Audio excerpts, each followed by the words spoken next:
നമസ്കാരം. ജനമനസ്സറിയാൻ ഇനി ഏതാനും മണിക്കൂറുകൾ മാത്രം. കേരളത്തിന്റെ വിധി എന്താണ് എന്നറിയുവാൻ ഇനി ഏതാനും മണിക്കൂറുകൾ മാത്രമേ ബാക്കിയുള്ളൂ. ഭരണമാറ്റമാണോ അതോ ഭരണ തുടർച്ചയാണോ കേരളത്തിൽ സംഭവിക്കാൻ പോകുന്നത്? ആകാംക്ഷയുടെ മണിക്കൂറുകളാണ് ഇനിയുള്ളത്. ഓരോ ജില്ലയിലും ഏത് രീതിയിലാണ് ജനവിധി ഉണ്ടാകാൻ പോകുന്നത് എന്നതിനെക്കുറിച്ച് ഓരോരുത്തർക്കും ഓരോ അഭിപ്രായങ്ങൾ ഉണ്ടാകും, മനസ്സിൽ ഓരോരോ കാര്യങ്ങൾ ഉണ്ടാകും. ഓരോ മുന്നണികളും ഓരോ തരത്തിൽ ഇതിനെ വിലയിരുത്തി കഴിഞ്ഞു. ദിവസമായിട്ട് വിലയിരുത്തുന്നുണ്ട്. അത് മാത്രമല്ല, ഇത് സത്യസന്ധമായ വിലയിരുത്തലുകളുമുണ്ട്. അവരോട് ചോദിക്കുമ്പോൾ അവർക്ക് ഇപ്പോൾ പറയാൻ മടിയില്ല. അതിന് കാരണം എന്ന് പറയുന്നത് പറഞ്ഞാലും പറഞ്ഞില്ലെങ്കിലും ഏതാനും മണിക്കൂറുകൾ മാത്രമേ ബാക്കിയുള്ളൂ ജനവിധി എന്താണെന്ന് മനസ്സിലാക്കാൻ. അതുകൊണ്ട് ഓരോ ജില്ലയിലും എത്ര സീറ്റുകൾ വീതം കിട്ടും എന്നതിന് അതൊരു തരംഗമില്ലാത്ത സാഹചര്യത്തിലാണ് കേട്ടോ. തരംഗമൊന്നുമില്ലാത്ത ഒരു സാഹചര്യത്തിൽ അല്ലെ, അതിനൊരു കാര്യം കൂടിയുണ്ട്. ഓരോ ജില്ലയിലെയും സീറ്റിന്റെ എണ്ണം ഓരോ മുന്നണികളും പറയുമ്പോഴും ഇതൊക്കെ ഒരു തരംഗം വന്നാൽ ഇതിനും അപ്പുറത്ത് കാര്യങ്ങൾ പോകുമേ എന്ന് പറഞ്ഞുകൊണ്ടാണ് അവർ ഒരു മുൻകൂർ ജാമ്യം എടുക്കുന്നത്. 71 എന്ന മാന്ത്രിക സംഖ്യയിലേക്ക് എത്തുക, അതിപ്പോ 71 മുകളിൽ എത്ര വരും എന്നുള്ളതിനെ കുറിച്ചുള്ള കണക്കുകൂട്ടലുകൾ, CPM ഒക്കെ LDF സംവിധാനമൊക്കെ ആയിട്ട് താഴെ പോകും എന്നുള്ള എക്സിറ്റ് പോൾ ഫലങ്ങൾ, BJP എത്ര സീറ്റുകൾ പിടിക്കുമെന്നുള്ള ആകാംക്ഷ, ഇതൊക്കെ ഇന്നിപ്പോ BJPയുടെ അധ്യക്ഷ ഇതൊക്കെ ഞാൻ നേരത്തെ പറഞ്ഞതുപോലെ UDFന് അനുകൂലമായിട്ട് ഒരു തരംഗം ഉണ്ടായാൽ അത് എല്ലാ കണക്കുകൂട്ടലുകളെയും മറികടന്നു. അത് UDFന്റെ കണക്കുകൂട്ടലിനെയും മറികടന്നുള്ള ഒരു പ്രകടനമായിരുന്നു. സതീശൻ ആദ്യം മുതൽ പറയുന്ന 100 അല്ലെ, 100ന് മുകളിലേക്ക് പോകുമെന്ന് പറഞ്ഞു. 110 രാജ്മോഹൻ ഉണ്ണിത്താൻ ഇന്ന് മാധ്യമങ്ങളോട് പറഞ്ഞിട്ടുണ്ട്. 140 മണ്ഡലങ്ങളിൽ ഇപ്പോഴത്തെ സാഹചര്യത്തിൽ തെരഞ്ഞെടുപ്പ് നടന്ന ഏപ്രിൽ 9 ആ ഒരു സാഹചര്യത്തിൽ എങ്ങനെയായിരിക്കും ജനങ്ങൾ ചിന്തിച്ചിരിക്കുക? അതിൽ എക്സിറ്റ് പോളുകൾ ഒരു വശത്തുണ്ട്, അതിനും അപ്പുറത്തേക്കും ഓരോരുത്തർക്കും അവരുടേതായ അഭിപ്രായമുണ്ട്. ഇന്നയാളായിരിക്കും ഇന്ന മണ്ഡലത്തിൽ ജയിക്കാൻ പോകുന്നത് എന്നതിനെ കുറിച്ച് കഴിഞ്ഞ തെരഞ്ഞെടുപ്പുകൾ കൂടി വിലയിരുത്തി അന്നത്തെ ഭൂരിപക്ഷം എത്രയുണ്ട് ഇതൊക്കെ ചേർത്ത് വെച്ചുകൊണ്ടുള്ള ഒരു കണക്ക് എല്ലാവരുടെയും മനസ്സിലുണ്ട്. ഇന്നിപ്പോ കുറച്ചുകൂടി നേതാക്കൾ തുറന്ന് സംസാരിക്കുന്നുണ്ടെന്ന് തോന്നുന്നല്ലേ? തോൽവി പറയുന്നുണ്ട്. കാരണം കുന്നത്തുനാട് മണ്ഡലത്തിൽ ഉദാഹരണത്തിന് ശ്രീനിജൻ LDFന്റെ സ്ഥാനാർത്ഥി, നിലവിലെ MLA, അദ്ദേഹം ജയിക്കില്ല എന്ന രീതിയിലുള്ള ഒരു പ്രതികരണമാണ് അദ്ദേഹത്തിന്റെ ഭാഗത്തുനിന്ന് ഉണ്ടായത്. കാരണം നിസ്സാരമായ വോട്ടുകൾക്ക് മാത്രമാണ് താൻ മുന്നിട്ട് നിൽക്കുന്നത് എന്ന രീതിയിലുള്ള അദ്ദേഹത്തിന്റെ പ്രതികരണം കാണുമ്പോൾ അതുപോലെയാണ്. അങ്ങനെ ഓരോ സ്ഥാനാർത്ഥികളും സ്വയം ഒരു വിലയിരുത്തൽ നടത്തിയിട്ടുണ്ട്. ഏറ്റവും ആദ്യം തിരുവനന്തപുരം ജില്ലയിൽ എങ്ങനെയായിരിക്കും ഓരോ മുന്നണികളുടെയും? നമുക്കറിയാം കഴിഞ്ഞ തവണ LDFന്റെ മൃഗീയ ഭൂരിപക്ഷം മാത്രം UDF ജയിച്ച ജില്ലയാണ് തിരുവനന്തപുരം ജില്ല. അങ്ങനെ വരുമ്പോൾ ഇത്തവണ ഭരണത്തിലേക്ക് UDFന് തിരിച്ചു വരണമെങ്കിൽ അതിപ്രധാനമാണ് തിരുവനന്തപുരം ജില്ലയിൽ നേടാൻ 10 സീറ്റുകളെങ്കിലും പിടിക്കുക. അതിൽ നമ്മൾ പരിശോധിക്കുന്ന കണക്കെന്ന് പറയുന്നത് വളരെ ഉറപ്പായും LDFും UDFും BJPയും ഉറപ്പിച്ചു വെച്ചിരിക്കുന്ന കണക്കുകൾ. അങ്ങനെ ഒരു കണക്ക് നമ്മൾ കാണാം. ആ കണക്ക് നമ്മുടെ ഗ്രാഫിക്സ് കാർഡിന്റെ സഹായത്തോടെ. തിരുവനന്തപുരം ജില്ലയിൽ ആകെയുള്ളത് 14 മണ്ഡലങ്ങളാണ്. അതിൽ കഴിഞ്ഞ തവണ ഒറ്റ സീറ്റിൽ മാത്രം, കോവളത്ത് മാത്രമായിരുന്നു UDF ജയിച്ചത്. ഇത്തവണ മാറ്റമുണ്ട്. ഇത്തവണ വർക്കലയും ആറ്റിങ്ങലും ചിറയൻകീഴും വാമനപുരവും മാത്രമാണ് LDF അവരുടെ നേതാക്കന്മാരോട് സംസാരിക്കുമ്പോൾ ഉറപ്പിക്കുന്ന, ഏത് സാഹചര്യത്തിലും എത്ര വലിയ തരംഗമുണ്ടായാലും ജയിക്കും എന്ന് പറയുന്ന മണ്ഡലങ്ങൾ വർക്കലയും ആറ്റിങ്ങലും ചിറയൻകീഴും വാമനപുരവുമാണ്. UDF അതേസമയം കോവളം, കഴിഞ്ഞ തവണത്തെ കോവളം ഇത്തവണയും UDF ഉറപ്പിക്കുന്നുണ്ട്. അതിന് പുറമെ തിരുവനന്തപുരം സെൻട്രൽ മണ്ഡലവും അരുവിക്കരയും, കഴിഞ്ഞ തവണ തോറ്റുകൊടുക്കേണ്ടി വന്ന അരുവിക്കരയും വട്ടിയൂർക്കാവും ജയിക്കാൻ പോകുന്നുവെന്നാണ് UDFന്റെ ഒരു വിലയിരുത്തൽ. അതേസമയം BJP നിയമവും കഴക്കൂട്ടവും പറയുന്നുണ്ട്. അപ്പോൾ ഇങ്ങനെ വരുമ്പോൾ 10 മണ്ഡലങ്ങളെ ഈ ഉറപ്പ് എന്നുള്ള പട്ടികയിലേക്ക് വന്നു. പക്ഷേ ഈ വട്ടിയൂർക്കാവ് മണ്ഡലം നമ്മളിപ്പോ വൈകിട്ട് ഉച്ചയ്ക്ക് സംസാരിക്കുമ്പോൾ വട്ടിയൂർക്കാവിന്റെ കാര്യത്തിൽ UDFനും അല്ലെ ഒരു ഉറപ്പ് കുറവുള്ളതുപോലെ അതിൽ മറ്റു ചില കാര്യങ്ങളുണ്ട്. ഇതിപ്പോൾ ഉറപ്പിച്ച് ഇങ്ങനെ പറയുമ്പോഴും തിരുവനന്തപുരം ജില്ലയിൽ കോവളം എന്തായാലും UDF ജയിക്കും, അക്കാര്യത്തിൽ യാതൊരു സംശയമില്ല. തിരുവനന്തപുരം സെൻട്രലിലേക്ക് വരാം. തിരുവനന്തപുരം സെൻട്രൽ ഇത്തവണ എന്തായാലും UDFന് ഉറപ്പാണ്, അക്കാര്യത്തിൽ യാതൊരു സംശയവുമില്ല. തിരുവനന്തപുരം CP ജോണാണ്, അദ്ദേഹത്തിന് ജയിച്ചു കയറാൻ പറ്റും. അവിടെ കരമന സുധീറും കരമന ജയനും മത്സരിക്കുന്നുണ്ട്. പക്ഷേ അവിടെ എന്തായാലും സാധ്യതയുള്ളത് CP ജോണിന് തന്നെയാണ്. അപ്പോൾ കോവളം, തിരുവനന്തപുരം സെൻട്രൽ അപ്പോൾ തന്നെ കഴിഞ്ഞ തവണത്തേക്കാൾ ഒരു സീറ്റ് അധികമായി. എന്റെ ഒരു അഭിപ്രായം പറയാം.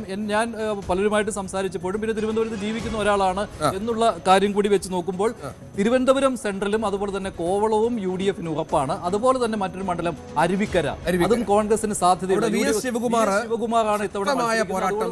അതുകൊണ്ട് തന്നെ അവിടുത്തെ നിലവിലെ MLA ആയ സ്റ്റീഫനെ മറികടക്കുവാൻ അരുവിക്കരയിൽ എന്തായാലും BS ശിവകുമാറിന് കഴിയും എന്ന് തന്നെയാണ്. പിന്നെ ഇവിടെ LDF ഉറപ്പിച്ചത് എന്ന് പറഞ്ഞുകൊണ്ടാണ് നമ്മൾ ആറ്റിങ്ങൽ കാണിക്കുന്നത്. പക്ഷേ ആറ്റിങ്ങലിൽ ഇത്തവണ UDFന് ജയസാധ്യത കൂടുതലാണ്. അവിടെ രമ്യ ഹരിദാസ് ആണ് മത്സരിക്കുന്നത്. മാത്രമല്ല അവിടെ ചില തന്ത്രങ്ങൾ അവിടെ UDF സാമുദായികമായ ചില ഇക്വേഷൻസ് ഒക്കെ വർക്ക്ഔട്ട് ചെയ്തിട്ടുണ്ട് എന്ന് UDFന്റെ പ്രമുഖരൊക്കെ നേതാക്കളൊക്കെ പറയുന്നുണ്ട്. ആറ്റിങ്ങൽ LDF ഉറപ്പിക്കുന്നുണ്ട് എങ്കിൽ പോലും അവിടെ UDF-ഉം സാധ്യത ആറ്റിങ്ങലിന്റെ കാര്യമല്ല, ആറ്റിങ്ങലല്ല ചിറയൻകീഴിന്റെ കാര്യമാണ് ഞാൻ പറഞ്ഞത്. ആറ്റിങ്ങൽ എന്തായാലും LDF-ന് തന്നെയായിരിക്കും. ആറ്റിങ്ങലിൽ RSP ആണ് മത്സരിക്കുന്നത്. അവിടെ സന്തോഷ് ഭദ്രന് പക്ഷേ OS അംബികയെ നിലവിലുള്ള MLA മറികടക്കാൻ കഴിയുമെന്ന് കരുതാനാവില്ല. പക്ഷേ ചിറയൻകീഴിൽ അങ്ങനെയല്ല. അവിടെ മനോജ് ഇടവനെയാണ് LDF-ന്റെ സ്ഥാനാർത്ഥി. പക്ഷേ രമ്യ ഹരിദാസ് ചിറയൻകീഴിൽ UDF സ്ഥാനാർത്ഥിയായി വന്നത് ഒരു പ്ലസ് ആയിട്ട് UDF-ന് മാറിയിട്ടുണ്ട്. അപ്പോൾ കോവളവും തിരുവനന്തപുരം സെൻട്രലും അരുവിക്കരയും അതുപോലെ തന്നെ ചിറയൻകീഴും ഈ 4 മണ്ഡലങ്ങൾ UDF-ന് ഉറപ്പിക്കാം. അങ്ങനെ തന്നെയാണ് അത് വിലയിരുത്തപ്പെടുന്നത്. കോൺഗ്രസ് ക്യാമ്പും അങ്ങനെ തന്നെയാണ്, UDF ക്യാമ്പും അങ്ങനെ തന്നെയാണ് പറയുന്നത്. ഈ 4 മണ്ഡലങ്ങളും UDF-ന്റെ പെട്ടിയിലേക്ക് വരും. അപ്പോൾ തന്നെ കഴിഞ്ഞ തവണത്തെ ഒരു സീറ്റ് കോവളം സീറ്റിൽ നിന്ന് 4ലേക്ക് വർധനവ് വന്നു. അങ്ങനെ വരുമ്പോൾ 3 സീറ്റുകളുടെ വർധനവ് അവിടെ ഉണ്ടായി കഴിഞ്ഞു. പിന്നെയുള്ള ഏറ്റവും പ്രധാനപ്പെട്ട കാര്യം വട്ടിയൂർക്കാവ് എന്നതാണ്. വളരെ കൗതുകമാർന്ന കാര്യം, കോൺഗ്രസിന്റെ വിലയിരുത്തലുകളിൽ വട്ടിയൂർക്കാവ് സീറ്റ് വന്നിട്ടില്ല എന്നതാണ്. അവിടെ കെ മുരളീധരന് സാധ്യത കുറവാണ് എന്നുള്ള കോൺഗ്രസിന്റെ ക്യാമ്പിലുമുണ്ട്. അതുകൊണ്ട് തന്നെ അവർ 50-50 ചാൻസ് എന്ന രീതിയിൽ വട്ടിയൂർക്കാവിനെ മാറ്റി നിർത്തുകയാണ്. നിലവിലെ സാഹചര്യത്തിലും അങ്ങനെയാണ്. അവിടെ പ്രശാന്തിന് തന്നെയാണ് സാധ്യത കൂടുതൽ ഉള്ളത്. അവിടെ കെ മുരളീധരൻ ഒരു ഡു ഓർ ഡൈ സിറ്റുവേഷൻ തന്നെയാണ്. കോൺഗ്രസ് ക്യാമ്പുകൾ പ്രതീക്ഷിക്കുന്നില്ല കെ മുരളീധരന്റെ വിജയം.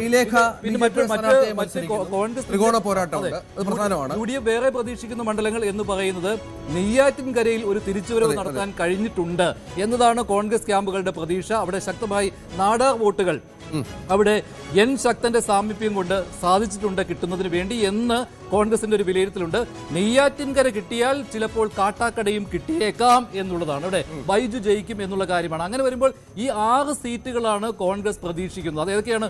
കോവളം കോൺഗ്രസ് പ്രതീക്ഷിക്കുന്നുണ്ട്, ഉറപ്പായിട്ടും അത് തിരുവനന്തപുരം സെൻട്രൽ സീറ്റ് അവിടെ UDF അത് പ്രതീക്ഷിക്കുന്നു. CP ജോൺ CMP സ്ഥാനാർത്ഥി, അദ്ദേഹം വിജയിക്കും എന്നുള്ള കാര്യം. അതുപോലെ തന്നെ അരുവിക്കര അവിടെ VS ശിവകുമാർ ജയിക്കുമെന്ന്. പിന്നെ ചിറയൻകീഴ് അവിടെ രമ്യ ഹരിദാസ്. പിന്നെയുള്ളത് ഈ നെയ്യാറ്റിൻകരയും അതുപോലെ തന്നെ കാട്ടാക്കടയും. അപ്പോൾ 4 ഉറപ്പിക്കുന്നു. ഈ 2 കൂടെ കിട്ടുമെന്ന് കോൺഗ്രസ് പ്രതീക്ഷിക്കുകയാണ്. പക്ഷെ പാറശാലയിൽ അങ്ങനെ ഒരു പ്രതീക്ഷയില്ല.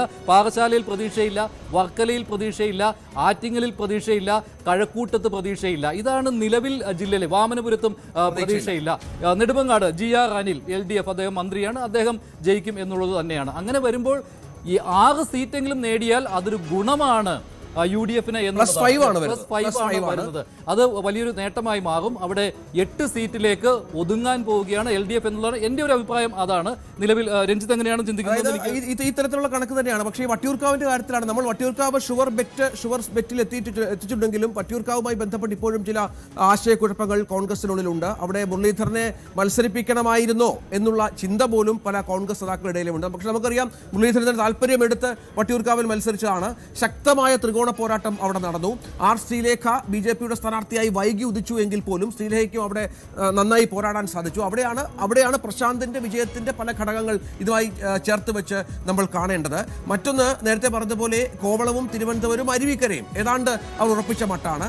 മറ്റ് സീറ്റുകളുമായി ബന്ധപ്പെട്ട് ചില പ്രതീക്ഷകൾ മാത്രമാണ്. അപ്പോൾ നമ്മൾ കാണിച്ചിരിക്കുന്ന ഈ കണക്കനുസരിച്ച് 4 സീറ്റുകളിൽ UDF ഏതാണ്ട് വിജയം ഉറപ്പിച്ചിരിക്കുന്നു. 4 സീറ്റുകളിൽ LDF വിജയം അവർക്ക് ഏത് സാഹചര്യത്തിലും കിട്ടുമെന്ന് പ്രതീക്ഷിക്കുന്നു. 2 സീറ്റുകൾ നിയമവും കഴക്കൂട്ടവും അത് BJP-ക്ക് ലഭിക്കും. അത് ഞാനത് അംഗീകരിക്കുകയാണ്. നിയമവും കഴക്കൂട്ടവും BJP-യുടെ പട്ടികയിൽ തന്നെ നിന്നോട്ടെ. അത് LDF-ന്റെയോ UDF-ന്റെയോ പട്ടികയിലേക്ക് ചേർക്കണ്ട. പക്ഷേ UDF-ന്റെ പട്ടികയിൽ കോവളവും തിരുവനന്തപുരവും അരുവിക്കരയും അതുപോലെ തന്നെ ചിറയൻകീഴും ഞാൻ ആഡ് ചെയ്യുകയാണ്. അതെ. അപ്പോൾ നമ്മൾ പിന്നെ ഈ ലിസ്റ്റിൽ ഇല്ലാത്ത നെയ്യാറ്റിൻകരയും കാട്ടാക്കടയും അവിടെ കൊണ്ടുവരികയാണ്. പാറശാല അതേസമയം LDF-ന്റെ ആ ലിസ്റ്റിലേക്ക് കൊണ്ടുവരികയും ചെയ്യാം. അപ്പോൾ 6-6-2 എന്നുള്ള രീതിയിലേക്ക് തിരുവനന്തപുരം ജില്ല പോയാലും അത്ഭുതപ്പെടേണ്ടതില്ല. കിരൺ ബാബുവും സജിത്തും കൂടിയുണ്ട്. ഇതെങ്ങനെയാണ് ഇതിനെ വിലയിരുത്തുന്നത്? യെസ്, എന്തായാലും നമ്മൾ പറഞ്ഞതുപോലെ തന്നെ ഈ സംസ്ഥാനത്തിൻ്റെ പൊതു സാഹചര്യത്തിൽ ഇഞ്ചോടിഞ്ച് പോരാട്ട ചിത്രം തെളിഞ്ഞു കഴിഞ്ഞപ്പോൾ UDF-ന് തന്നെയാണ് ഏറ്റവും കോൺഫിഡൻസ് എന്ന കാര്യത്തിൽ തർക്കമൊന്നുമില്ല. UDF-ന്റെ ആ തരത്തിലുള്ള വിലയിരുത്തൽ അങ്ങനെ തന്നെയാണ് പോകുന്നത്.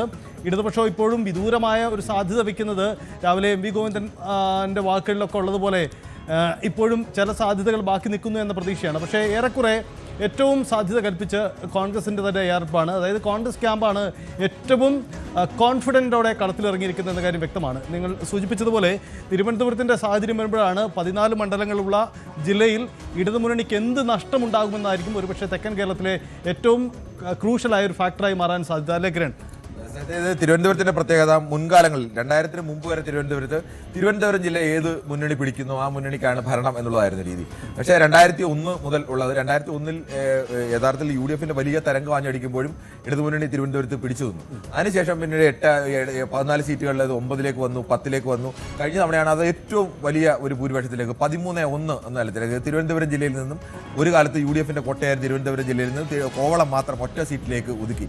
പക്ഷേ ഇത്തവണ ഇത് മാത്രമല്ല, ഈ മണ്ഡലങ്ങളോട് പൂർണ്ണമായിരുന്നില്ലെങ്കിലും ഇത്തവണ 4 സീറ്റോ 5 സീറ്റിൽ വരെ പൂർണ്ണമായും തിരുവനന്തപുരത്ത് UDF-ന് നേടിയെടുക്കാൻ കഴിയും എന്നുള്ള ഒരു ആത്മവിശ്വാസം UDF-നെ സംബന്ധിച്ചിടത്തോളം. അല്ല കിരൺ, ഇതിനകത്ത് അങ്ങനെ കാണുന്നുണ്ടോ? ഇപ്പോൾ ഞാൻ പറഞ്ഞ ചിറയൻകീഴ് UDF-ന്റെ ലിസ്റ്റിലേക്ക് വരട്ടെ, അതുപോലെ തന്നെ വട്ടിയൂർക്കാവ് UDF-ന്റെ ലിസ്റ്റിൽ നിന്ന് മാറ്റി നിർത്തട്ടെ എന്നുള്ളതാണ്. അതുപോലെ തന്നെ നെയ്യാറ്റിൻകരയും കാട്ടാക്കടയും UDF-ന്റെ ലിസ്റ്റിലേക്ക് വന്നാലും അത്ഭുതപ്പെടേണ്ടതില്ല. അതേസമയം LDF-ന് ഇത് തന്നെയാണ്, ഈ ഒരു രീതിയിൽ തന്നെ കാര്യങ്ങൾ പോകുന്നു. പാറശാല ആ പട്ടികയിലേക്ക് വരുന്നു. മഞ്ജുഷ പറഞ്ഞ UDF-ന്റെ പട്ടിക നമുക്ക് ആ തരത്തിൽ വേണമെങ്കിൽ ഉറപ്പിക്കാം. UDF-നെ ഈ പറയുന്നത് പോലെ ഇതിൽ UDF ഉറപ്പിച്ചത് എന്നുള്ളതിനകത്ത് ഈ വട്ടിയൂർക്കാവ് നമുക്ക് UDF ഉറപ്പിച്ചായിട്ട് പറയാൻ ഒരിക്കലും കഴിയില്ല. ഇപ്പോഴും കടുത്ത മത്സരം നിൽക്കുന്നു. അവിടെ നേരിയ എഡ്ജെങ്കിലും ഉള്ളത് അത് LDF-നാണ് എന്ന് കൂടി ചിലപ്പോൾ പറയേണ്ടി വരും. അല്ല, ഒരു UDF തരംഗമൊക്കെ ഉണ്ടായാൽ UDF അല്ല ഉറപ്പിച്ചതിൽ നിന്ന് പറയാൻ കഴിയില്ല. പക്ഷേ മറിച്ച് LDF-നെ സംബന്ധിച്ചിടത്തോളം LDF ഈ 4 അല്ല വരുന്നത്. LDF-നെ സംബന്ധിച്ച് GRL-നും പരാജയപ്പെടും. അതിനകത്തൊരു കാര്യമുള്ളത്, നമ്മൾ ഏത് സാഹചര്യത്തിലും എന്നുള്ള ഉറപ്പിച്ചിരിക്കുന്ന മറ്റടുത്ത സാധ്യതകളുണ്ട്, പോസിബിലിറ്റീസ് ഉണ്ട്. നെടുമങ്ങാടിന്റെ കാര്യം ഞാൻ നേരത്തെ പറഞ്ഞപ്പോൾ അത് സൂചിപ്പിച്ചതാണ്. നെടുമങ്ങാട് എന്തായാലും LDF-ന്റെ പട്ടികയിൽ തന്നെ കൊടുക്കണം. 4 എന്നുള്ള കൂട്ടത്തിൽ LDF-ന്റെ പട്ടികയിൽ തന്നെ നെടുമങ്ങാടും വരണം. പാറശാലയും അങ്ങനെ തന്നെ കൂട്ടണമെന്നാണ് എന്റെ ഒരു അഭിപ്രായം. പിന്നെ എഡ്ജുള്ളത് സ്വാഭാവികമായും LDF-ന് തന്നെയാണ്. നെയ്യാറ്റിൻകര സനലിന് അങ്ങനെ അതിനെ അട്ടിമറിക്കാൻ കഴിയുമോ എന്നുള്ളത് ഒരു തരംഗം ഇല്ല എന്നുണ്ടെങ്കിൽ അവിടെ അട്ടിമറി പ്രയാസം തന്നെയാണ്. അവിടെ LDF-ന് തന്നെയാണ് എഡ്ജുള്ളത്. പക്ഷേ അതുകൂടി ആഡ് ചെയ്യേണ്ടി വരും. അപ്പോൾ തിരുവനന്തപുരം ജില്ലയെ സംബന്ധിച്ചിടത്തോളം ഈ UDF-ന് നേട്ടമുണ്ടാക്കാം എന്നതിനപ്പുറത്തേക്ക് UDF-ന് 14-ൽ 7 സീറ്റ് അല്ലെങ്കിൽ 8 സീറ്റ് അങ്ങനെ നേടി ഒരു മേൽക്കൈ നേടുക എന്നുള്ളത് ഏറെക്കുറെ അസാധ്യമാണ്. ഞാൻ പറയുന്നത് 6 സീറ്റ് UDF-ന്, 6 സീറ്റ് LDF-ന്, 2 സീറ്റ് BJP-ക്ക്. ഈ 2 സീറ്റ് എന്ന് പറയുന്നതിനകത്ത് നിയമത്തിൽ BJP-ക്ക് ആ തരത്തിലൊരു പ്രതീക്ഷയുണ്ട്. കഴക്കൂട്ടം പ്രതീക്ഷയുള്ളതാണ്. പക്ഷേ ഇപ്പോഴും ഞാൻ വ്യക്തിപരമായി കാണുന്നത് കഴക്കൂട്ടത്തെ സംബന്ധിച്ചിടത്തോളം കഴക്കൂട്ടത്ത് കടകംപള്ളി സുരേന്ദ്രന് അത്രത്തോളം വ്യക്തി ബന്ധമുള്ള ഒരു പാർട്ടിക്കപ്പുറത്തെ വോട്ട് ശേഖരിക്കാനൊക്കെ കഴിയുന്ന ഒരാൾ കൂടിയാണ്. അവസാന നിമിഷമായാലും കടകംപള്ളി സുരേന്ദ്രൻ അതിനെ മറികടന്ന് മുന്നിലെത്താനുള്ള സാധ്യത ഉണ്ടെന്ന് വെച്ചാൽ കടകംപള്ളി സുരേന്ദ്രൻ ആ തരത്തിലേക്ക് ഈ മണ്ഡലത്തിൽ ബന്ധമുണ്ട്. വി മുരളീധരന് രാഷ്ട്രീയമായ സ്വാധീനവും ചിട്ടയായ പ്രവർത്തനവും ഒക്കെ ഉണ്ടായിരുന്നു. പക്ഷേ കടകംപള്ളിക്ക് അതിനെ വ്യക്തിപരമായി മറികടക്കാൻ കഴിയുമെന്നാണ് തോന്നുന്നത്. അങ്ങനെ ഉറപ്പ് എന്ന തരത്തിലേക്ക് വന്നില്ലെങ്കിൽ അപ്പോൾ BJP-ക്ക് കഴക്കൂട്ടം കിട്ടിയില്ലെങ്കിൽ സ്വാഭാവികമായിട്ടും അത് LDF-ലേക്ക് പോകും. അങ്ങനെ വരുമ്പോൾ LDF-ൽ 1 കൂടുന്നു എന്ന് വരുന്നു. അപ്പോൾ 7 LDF, 6 UDF, 1 BJP അല്ലേ? അങ്ങനെ വേണമെങ്കിൽ വായിക്കാം. ഈ 7, 6 എന്നൊക്കെ പറഞ്ഞ ചില മണ്ഡലങ്ങളൊക്കെ ഇപ്പോൾ കാട്ടാക്കട മണ്ഡലത്തിൽ ഇപ്പോൾ നമുക്ക് LDF ആണോ UDF ആണോ ആ മണ്ഡലം IB സതീഷിനെ പോലെ ഒരു ജനപ്രിയനായ MLA ഒരു ഭാഗത്ത് നിൽക്കുന്നു. മറുഭാഗത്ത് വരുന്നതും ഏറ്റവും UDF അവതരിപ്പിക്കാൻ കഴിയുന്നതിൽ ഏറ്റവും ജനപ്രിയനായ ഒരു സ്ഥാനാർത്ഥി മറുഭാഗത്ത് വരുന്നു. സ്വാഭാവികമായും അവിടെ കടുത്ത മത്സരം തന്നെ നിൽക്കുകയാണ്. അവിടെയൊക്കെ രാഷ്ട്രീയത്തിനപ്പുറത്തേക്ക് ഈ 2 വ്യക്തികളുടെയും സ്വാധീനമൊക്കെ അത് നിർണായകമായി ബാധിക്കും. അപ്പോൾ അവിടെ നമുക്ക് ഉറപ്പ് എന്ന് പറയാൻ കഴിയുന്നതിനൊരു 1-2 പ്ലസ് മൈനസ് ഇട്ട് ഉറപ്പിക്കുന്ന നല്ലതാണ് എനിക്ക് തോന്നുന്നത്. ഒരുപക്ഷേ ഒരു തരംഗ സ്വഭാവം വന്നാൽ ഈ കണക്കിൽ വലിയ മാറ്റം ഉണ്ടാവും. അതല്ലെങ്കിൽ 14 മണ്ഡലങ്ങൾ നിലവിൽ 13-1 എന്ന ചിത്രത്തിൽ ഒരു 4 സീറ്റ് കൂടി UDF കൂട്ടിച്ചേർക്കപ്പെട്ടാൽ അത് 5ആയി മാറും. UDF-ന്റെ അംഗബലം 5ആയി മാറും. അതിൽ BJP UDF-ന് കിട്ടാൻ പോകുന്ന ലിസ്റ്റിൽ നിന്നാണോ ഒന്ന് കുറയുന്നത് അത് അറിയേണ്ടതുണ്ട്. എന്തായാലും ഒരു കാര്യം വ്യക്തമാണ്, ഈ തരംഗ സ്വഭാവം വന്നാൽ ഇത് മാറും. അതല്ലെങ്കിൽ ഏറെക്കുറെ സേഫായി നിൽക്കാൻ പറ്റുന്ന ഒരു ഇടം, നമ്പർ കിട്ടാൻ സാധ്യതയുള്ള ഇടം ഇടതുപക്ഷത്തിന് ഒരുപക്ഷെ തിരുവനന്തപുരം ജില്ല തന്നെ ആയിരിക്കും എന്നാണ് എനിക്ക് തോന്നുന്നത്. അതാണ് തിരുവനന്തപുരം ജില്ലയിൽ എന്തായാലും കഴിഞ്ഞ തവണത്തെ 1-ൽ നിന്നും തീർച്ചയായിട്ടും നില മെച്ചപ്പെടുത്തുവാനായിട്ട് UDF-ന് കഴിയും. അതുകൊണ്ടാണ് ഇത്രയും കണക്കുകൾ ഇവിടെ അവതരിപ്പിച്ചത്. 6 സീറ്റെങ്കിലും UDF-ന് തിരുവനന്തപുരം ജില്ലയിൽ നിന്ന് കിട്ടാം. ഏറ്റവും മോശം സാഹചര്യത്തിൽ പോലും 4 എന്നുള്ളത് ഉറപ്പാണ്. ഇനി കൊല്ലം ജില്ലയിലേക്ക് വരികയാണെങ്കിൽ കൊല്ലവും കഴിഞ്ഞ തവണ UDF-ന് ഏറെ പിന്നോക്കം പോകേണ്ടി വന്ന ഒരു ജില്ലയാണ്. അല്ല, കുണ്ടറയും കരുനാഗപ്പള്ളിയും 2 സീറ്റുകൾ മാത്രമാണ് കൊല്ലം ജില്ലയിൽ കഴിഞ്ഞ തവണ UDF. അതായത് ആദ്യമുള്ള 11 സീറ്റിൽ 2 സീറ്റുകൾ മാത്രം. സീറ്റുകളും LDF-നൊപ്പമായിരുന്നു. കുണ്ടറയും കരുനാഗപ്പള്ളിയും മാത്രം UDF-നൊപ്പം നിന്നു. ഇത്തവണ കുണ്ടറയും കരുനാഗപ്പള്ളിയും ഉറപ്പിക്കുന്നുണ്ട്. നമുക്കറിയാം PC വിശ്വനാഥ് കുണ്ടറയിൽ MLA എന്ന നിലയിൽ മികച്ച പ്രവർത്തനം കാഴ്ചവെച്ചു. കരുനാഗപ്പള്ളിയിലേക്ക് വന്നാൽ CR മഹേഷ്, കോൺഗ്രസിന് 2 യുവ തുർക്കികളും നല്ല രീതിയിൽ പ്രവർത്തനം കാഴ്ചവെക്കുകയും അവിടെ ഇത്തവണയും അത് ആ സീറ്റ് അവർക്ക് തന്നെ ജയിക്കാം, തുടർച്ചയായി അവർക്ക് ജയമുണ്ടാകുമെന്ന് UDF ഉറച്ചു വിശ്വസിക്കുകയും ചെയ്തു. അതായത് UDF-ന്റെ ഉറച്ച മണ്ഡലങ്ങളിൽ ഇപ്പോൾ ഇന്നും കൊല്ലവും കരുനാഗപ്പള്ളിയും കുണ്ടറയും അവർ ചേർക്കുന്നുണ്ട്. അതിനൊപ്പം ചവറയും കൊല്ലവും കൂടി ആ ലിസ്റ്റിലേക്ക് വരികയാണ്.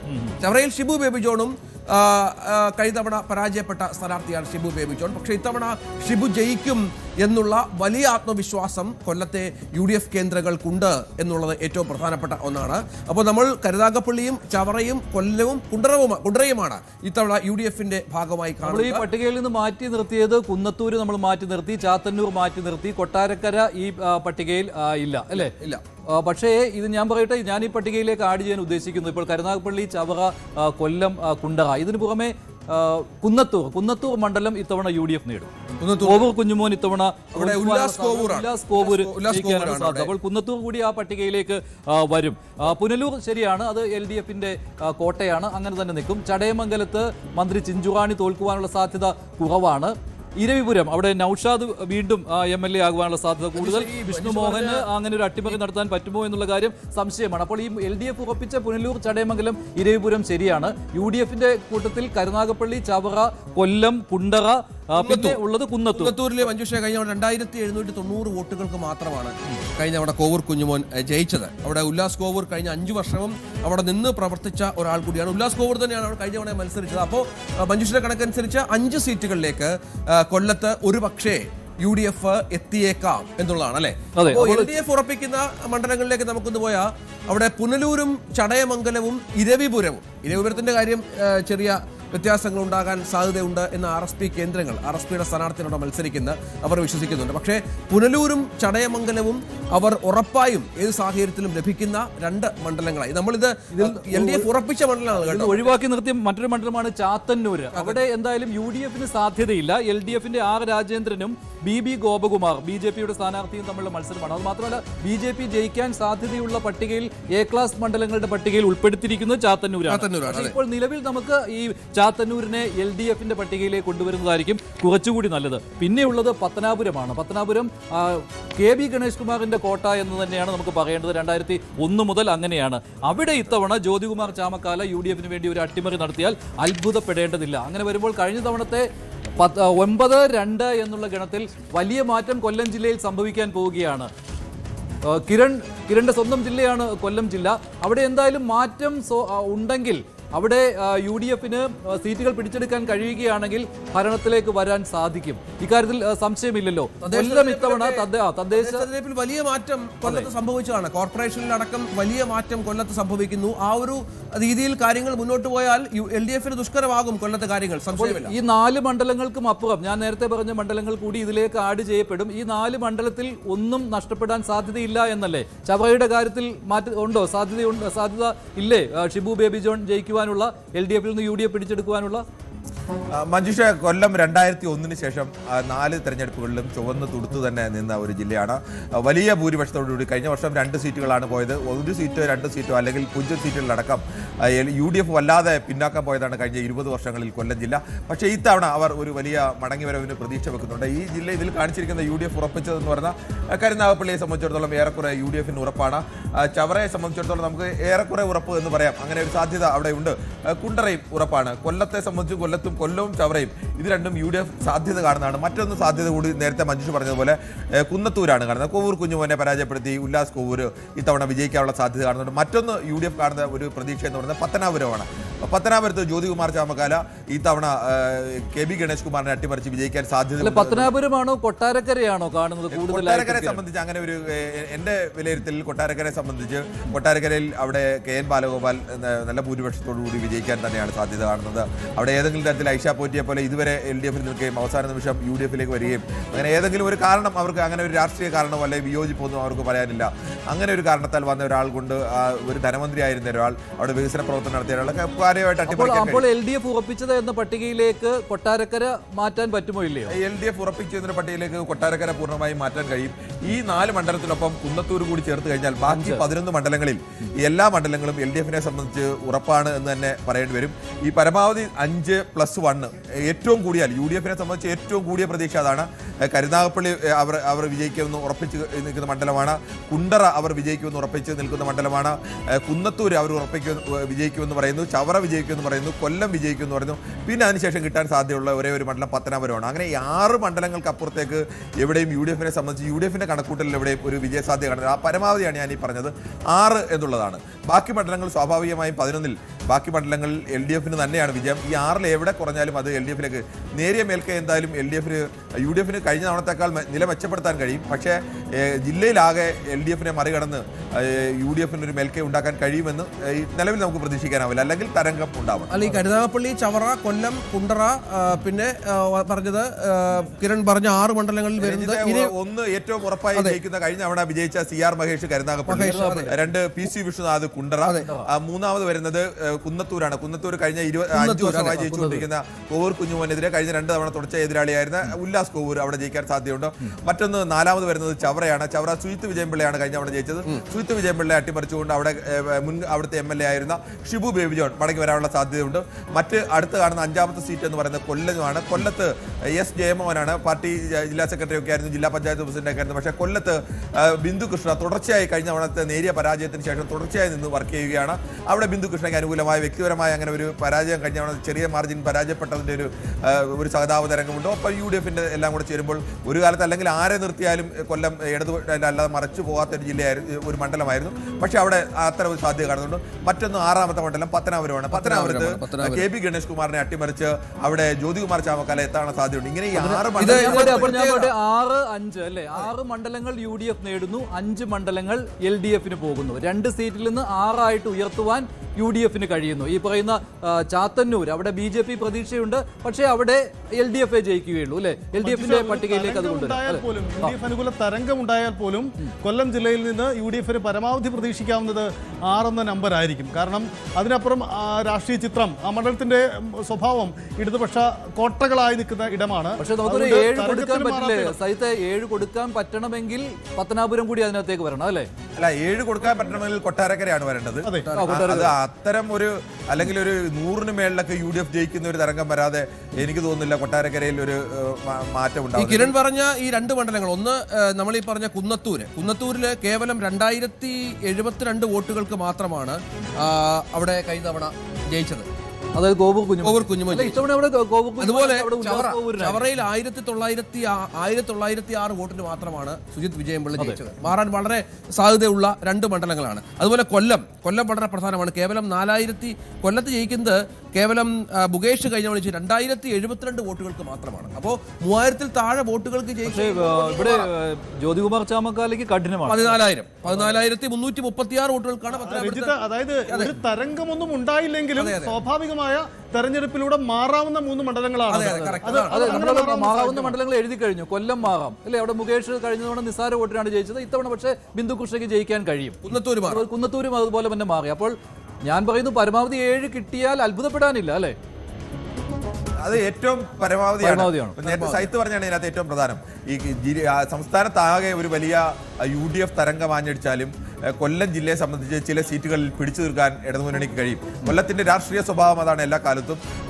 2001-ൽ വലിയ തരംഗം ആഞ്ഞടിച്ച് കൊല്ലത്ത് കരുനാഗപ്പള്ളിയൊക്കെ പോലെ എല്ലാ കാലവും LDF ജയിച്ചുകൊണ്ടിരുന്ന അന്നത്തെ കാലത്ത് പിന്നീട് CR മഹേഷ് ഇപ്പോൾ അവസാനം കഴിഞ്ഞ തവണ ജയിച്ചു എന്നതിനപ്പുറത്തേക്ക് ഇടതുമുന്നണിയുടെ കോട്ടയായിരുന്ന സ്ഥലത്തടക്കം അവിടെ കടപുഴകി വീണു.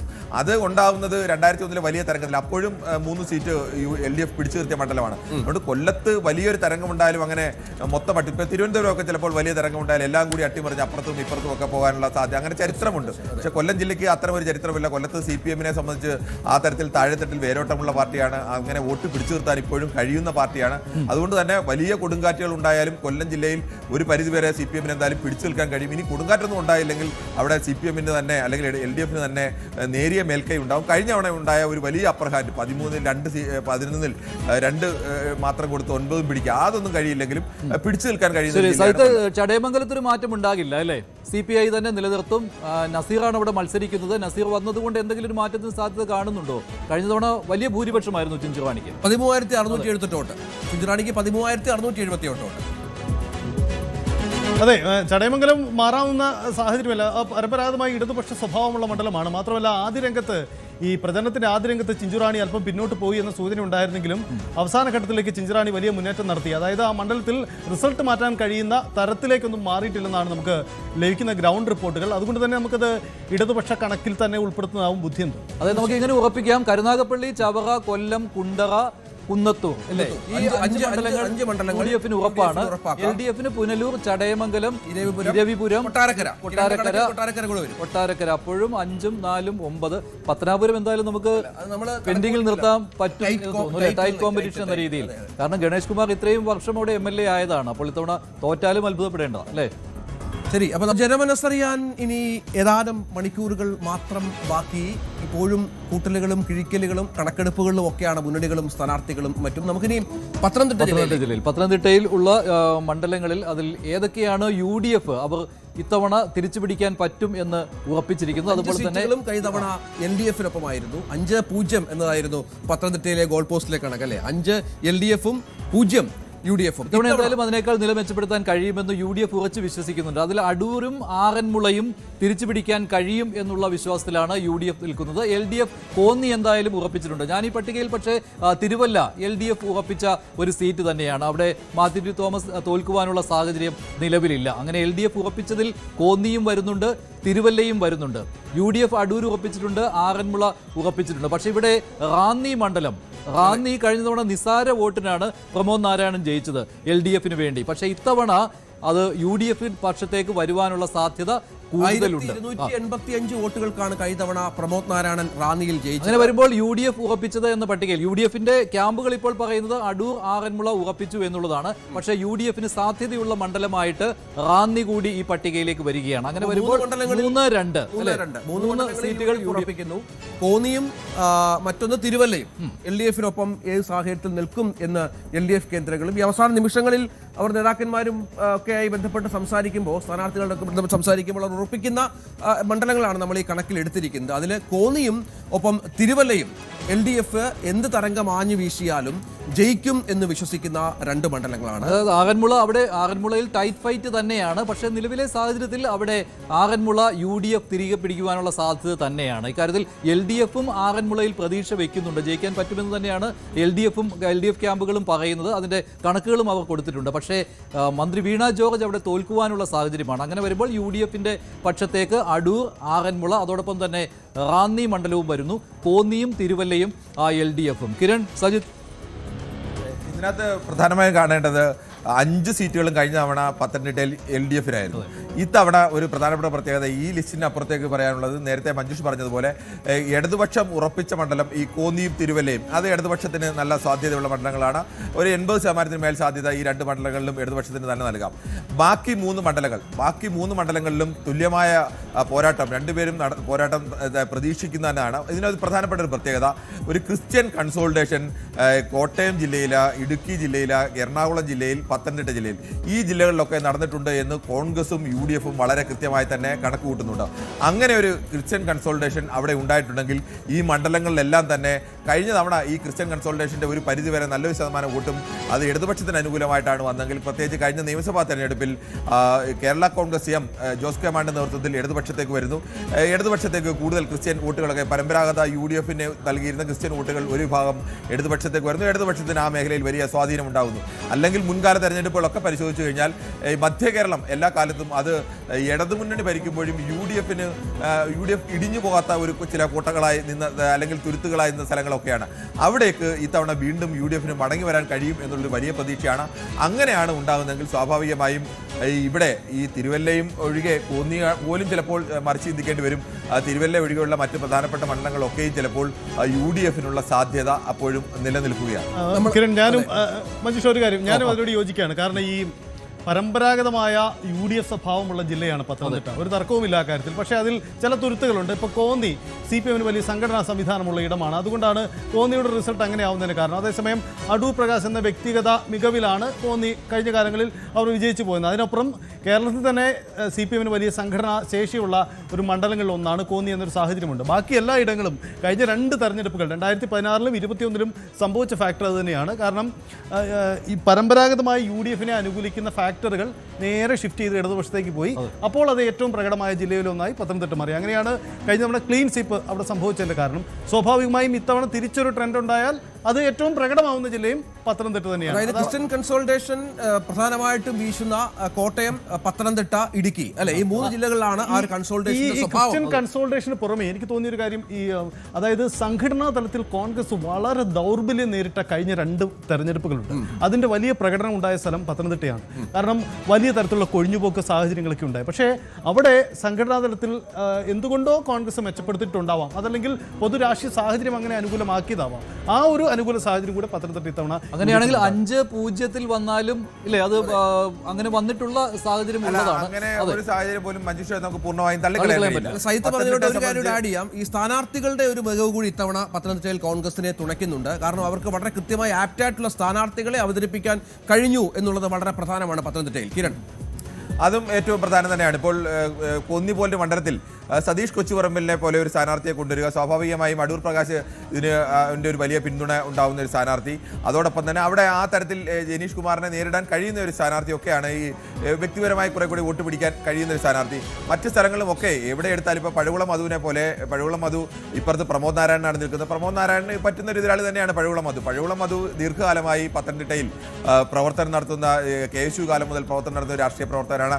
അവർക്ക് അങ്ങനെ ഒരു എഡ്ജ് പത്തനംതിട്ട ജില്ലയിൽ സ്വാഭാവികമായി എല്ലാ തവണയും ഈ സ്ഥാനാർത്ഥി നിർണ്ണയം വരുമ്പോൾ കോൺഗ്രസ് ഉള്ളിൽ വലിയ പൊട്ടിത്തെറിയൊക്കെ ഉണ്ടാകുന്നതാണ്. ഇത്തവണയും അത്തരം ചില എതിർപ്പുകളൊക്കെ പരസ്യമായി പുറത്തു വരികയും ഒക്കെ ചെയ്തിരുന്നു. പക്ഷേ എന്തുകൊണ്ടോ തെരഞ്ഞെടുപ്പ് പ്രഖ്യാപിച്ചു കഴിഞ്ഞ് പിന്നീട് പത്തനംതിട്ട ജില്ലയിൽ അങ്ങനെ കാര്യമായ രീതിയിലേക്ക് കോൺഗ്രസിനുള്ളിൽ നിന്ന് അത്തരം ഒരു പൊട്ടിത്തെറി ഉണ്ടാവുകയോ എതിർപ്പുണ്ടാവുകയോ ഒന്നും ചെയ്തില്ല. നമ്മൾ ആലോചിക്കണം, കഴിഞ്ഞ തവണ നല്ല ഭൂരിപക്ഷത്തിൽ വിജയിച്ച ആന്റോ ആന്റണി ലോക്സഭയിലേക്ക് മത്സരിക്കുമ്പോൾ പോലും കോൺഗ്രസിനുള്ളിൽ വലിയ പൊട്ടിത്തെറികളും മറ്റൊരു കാര്യമുള്ളത്, ഈ കോന്നിയും അതുപോലെ തന്നെ റാന്നിയും അവിടെ കോൺഗ്രസ് ഡീൽ ആരോപണം ഉന്നയിച്ചിട്ടുള്ള 2 മണ്ഡലങ്ങളാണ്. ഒരിടത്ത് റാന്നിയിൽ 2020 സ്ഥാനാർത്ഥിയായിരുന്നു NDAയുടേത്. ഇപ്പുറത്ത് കോന്നിയിൽ വന്നപ്പോൾ അവിടെ BDJSന്റേതായിരുന്നു. ഇത് ഡീലാണ്. അവിടെ CPMനെ LDFനെ ജയിപ്പിക്കുവാനായിട്ടുള്ള മനഃപൂർവ്വമുള്ള ഒരു പദ്ധതിയാണ് എന്നുള്ള ഒരു കാര്യമുണ്ടായിരുന്നല്ലോ. അത് പരമാവധി ഫീൽഡിലേക്ക് വന്നിട്ടുമുണ്ടല്ലോ. പക്ഷെ അതൊക്കെ ഈ തെരഞ്ഞെടുപ്പ് റിസൾട്ടിൽ പ്രകടമാകാനുള്ള സാധ്യത കാണുന്നുണ്ടോ? അത് തള്ളിക്കളയാനാവില്ല മഞ്ജുഷ. കാരണം കുമ്മനം രാജശേഖരനെ പോലെ കേരളത്തിൽ മത്സരിച്ചാൽ ഏറ്റവും കൂടുതൽ നിലവിൽ വോട്ട് ശേഖരിക്കാൻ കഴിയുള്ള ഒരു BJP സ്ഥാനാർത്ഥിയെ മത്സരിപ്പിക്കുന്നത് ആറന്മുളയിലേക്ക് കൊണ്ടാണ്. ആറന്മുളയുമായി കുമ്മനം രാജശേഖരന് ദീർഘകാലത്ത് ബന്ധമുണ്ട് എന്നുള്ളതൊക്കെ യാഥാർത്ഥ്യമാണ്. എത്രയോ പതിറ്റാണ്ടുകളുടെ ബന്ധമൊക്കെ ഉണ്ട്. പക്ഷേ ആ ബന്ധമുള്ളപ്പോൾ തന്നെ അവിടെ ഒരു പോസിറ്റീവ് നെഗറ്റീവ് ഉണ്ട്.